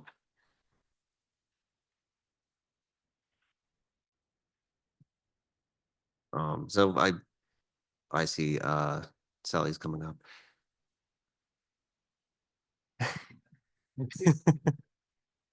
I don't think we can answer that question. I think that the decision about exclusivity is made by other folks, and it'll be dependent upon the information submitted. So it's a non-answer. Sorry. Thank you, Sally. All right, just one more. Okay, just last one. Can FDA comment on the need to demonstrate bioequivalence on a single actuation content as opposed to a single dose as part of the current BE framework? What are FDA's views on the use of single dose, one actuation or two actuations to allow a recommended patient dose comparability, which may help negate the effects of device deposition related to propellant other formulation change? Well, I could say at least for SAC testing, we're focused on the most sensitive bioequivalence test. So that's why it's typically done at the single actuation content level. Yeah, I don't know if you have any additional comments, but otherwise, I think that's my input. Thank you.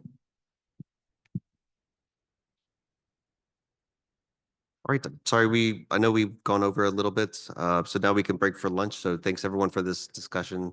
Or do you have one more question? The different topics, what we've been talking about. So Adrian Parkinson from Beatrice.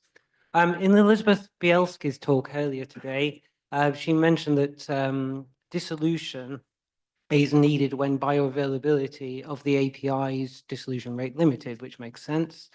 In terms of determining whether dissolution is rate limiting, does the agency agree with the approach of the inhalation BCS system? Oh, I think it's an interesting question. I know when we are considering, whether a product is dissolution rate limited, we take in a lot of different information. So certainly, if that's depending on if there's information in that, we would certainly consider it. Elizabeth, if you want to comment. Sure, I'll come up and comment on this one. There is some literature out there that's trying to come up with an IBCS class system. And I think because there's scientific literature out there, you can always use that to support your position and help justify that. So I would say, if you can use that to support and you want to use that to justify, we'll take a look at it and take that into consideration. Okay, thank you. Just want to add, thanks everyone. Want to add one thing really quickly to that is that if you're talking about the inhalation BCS, we ask, at least I would ask, that you provide as much context as possible, because unlike the GI BCS, where I think we're really well understood, we're still trying to understand the inhalation BCS. So in other words, if you just said it's IBCS class 2, that might not help us understand what you're trying to say, but if you provide more context, it'll be helpful. Yeah, always, there's more context and more information. How you put it together really helps drive that. Great. All right. Okay, I think now we can break for lunch. Thanks, everyone.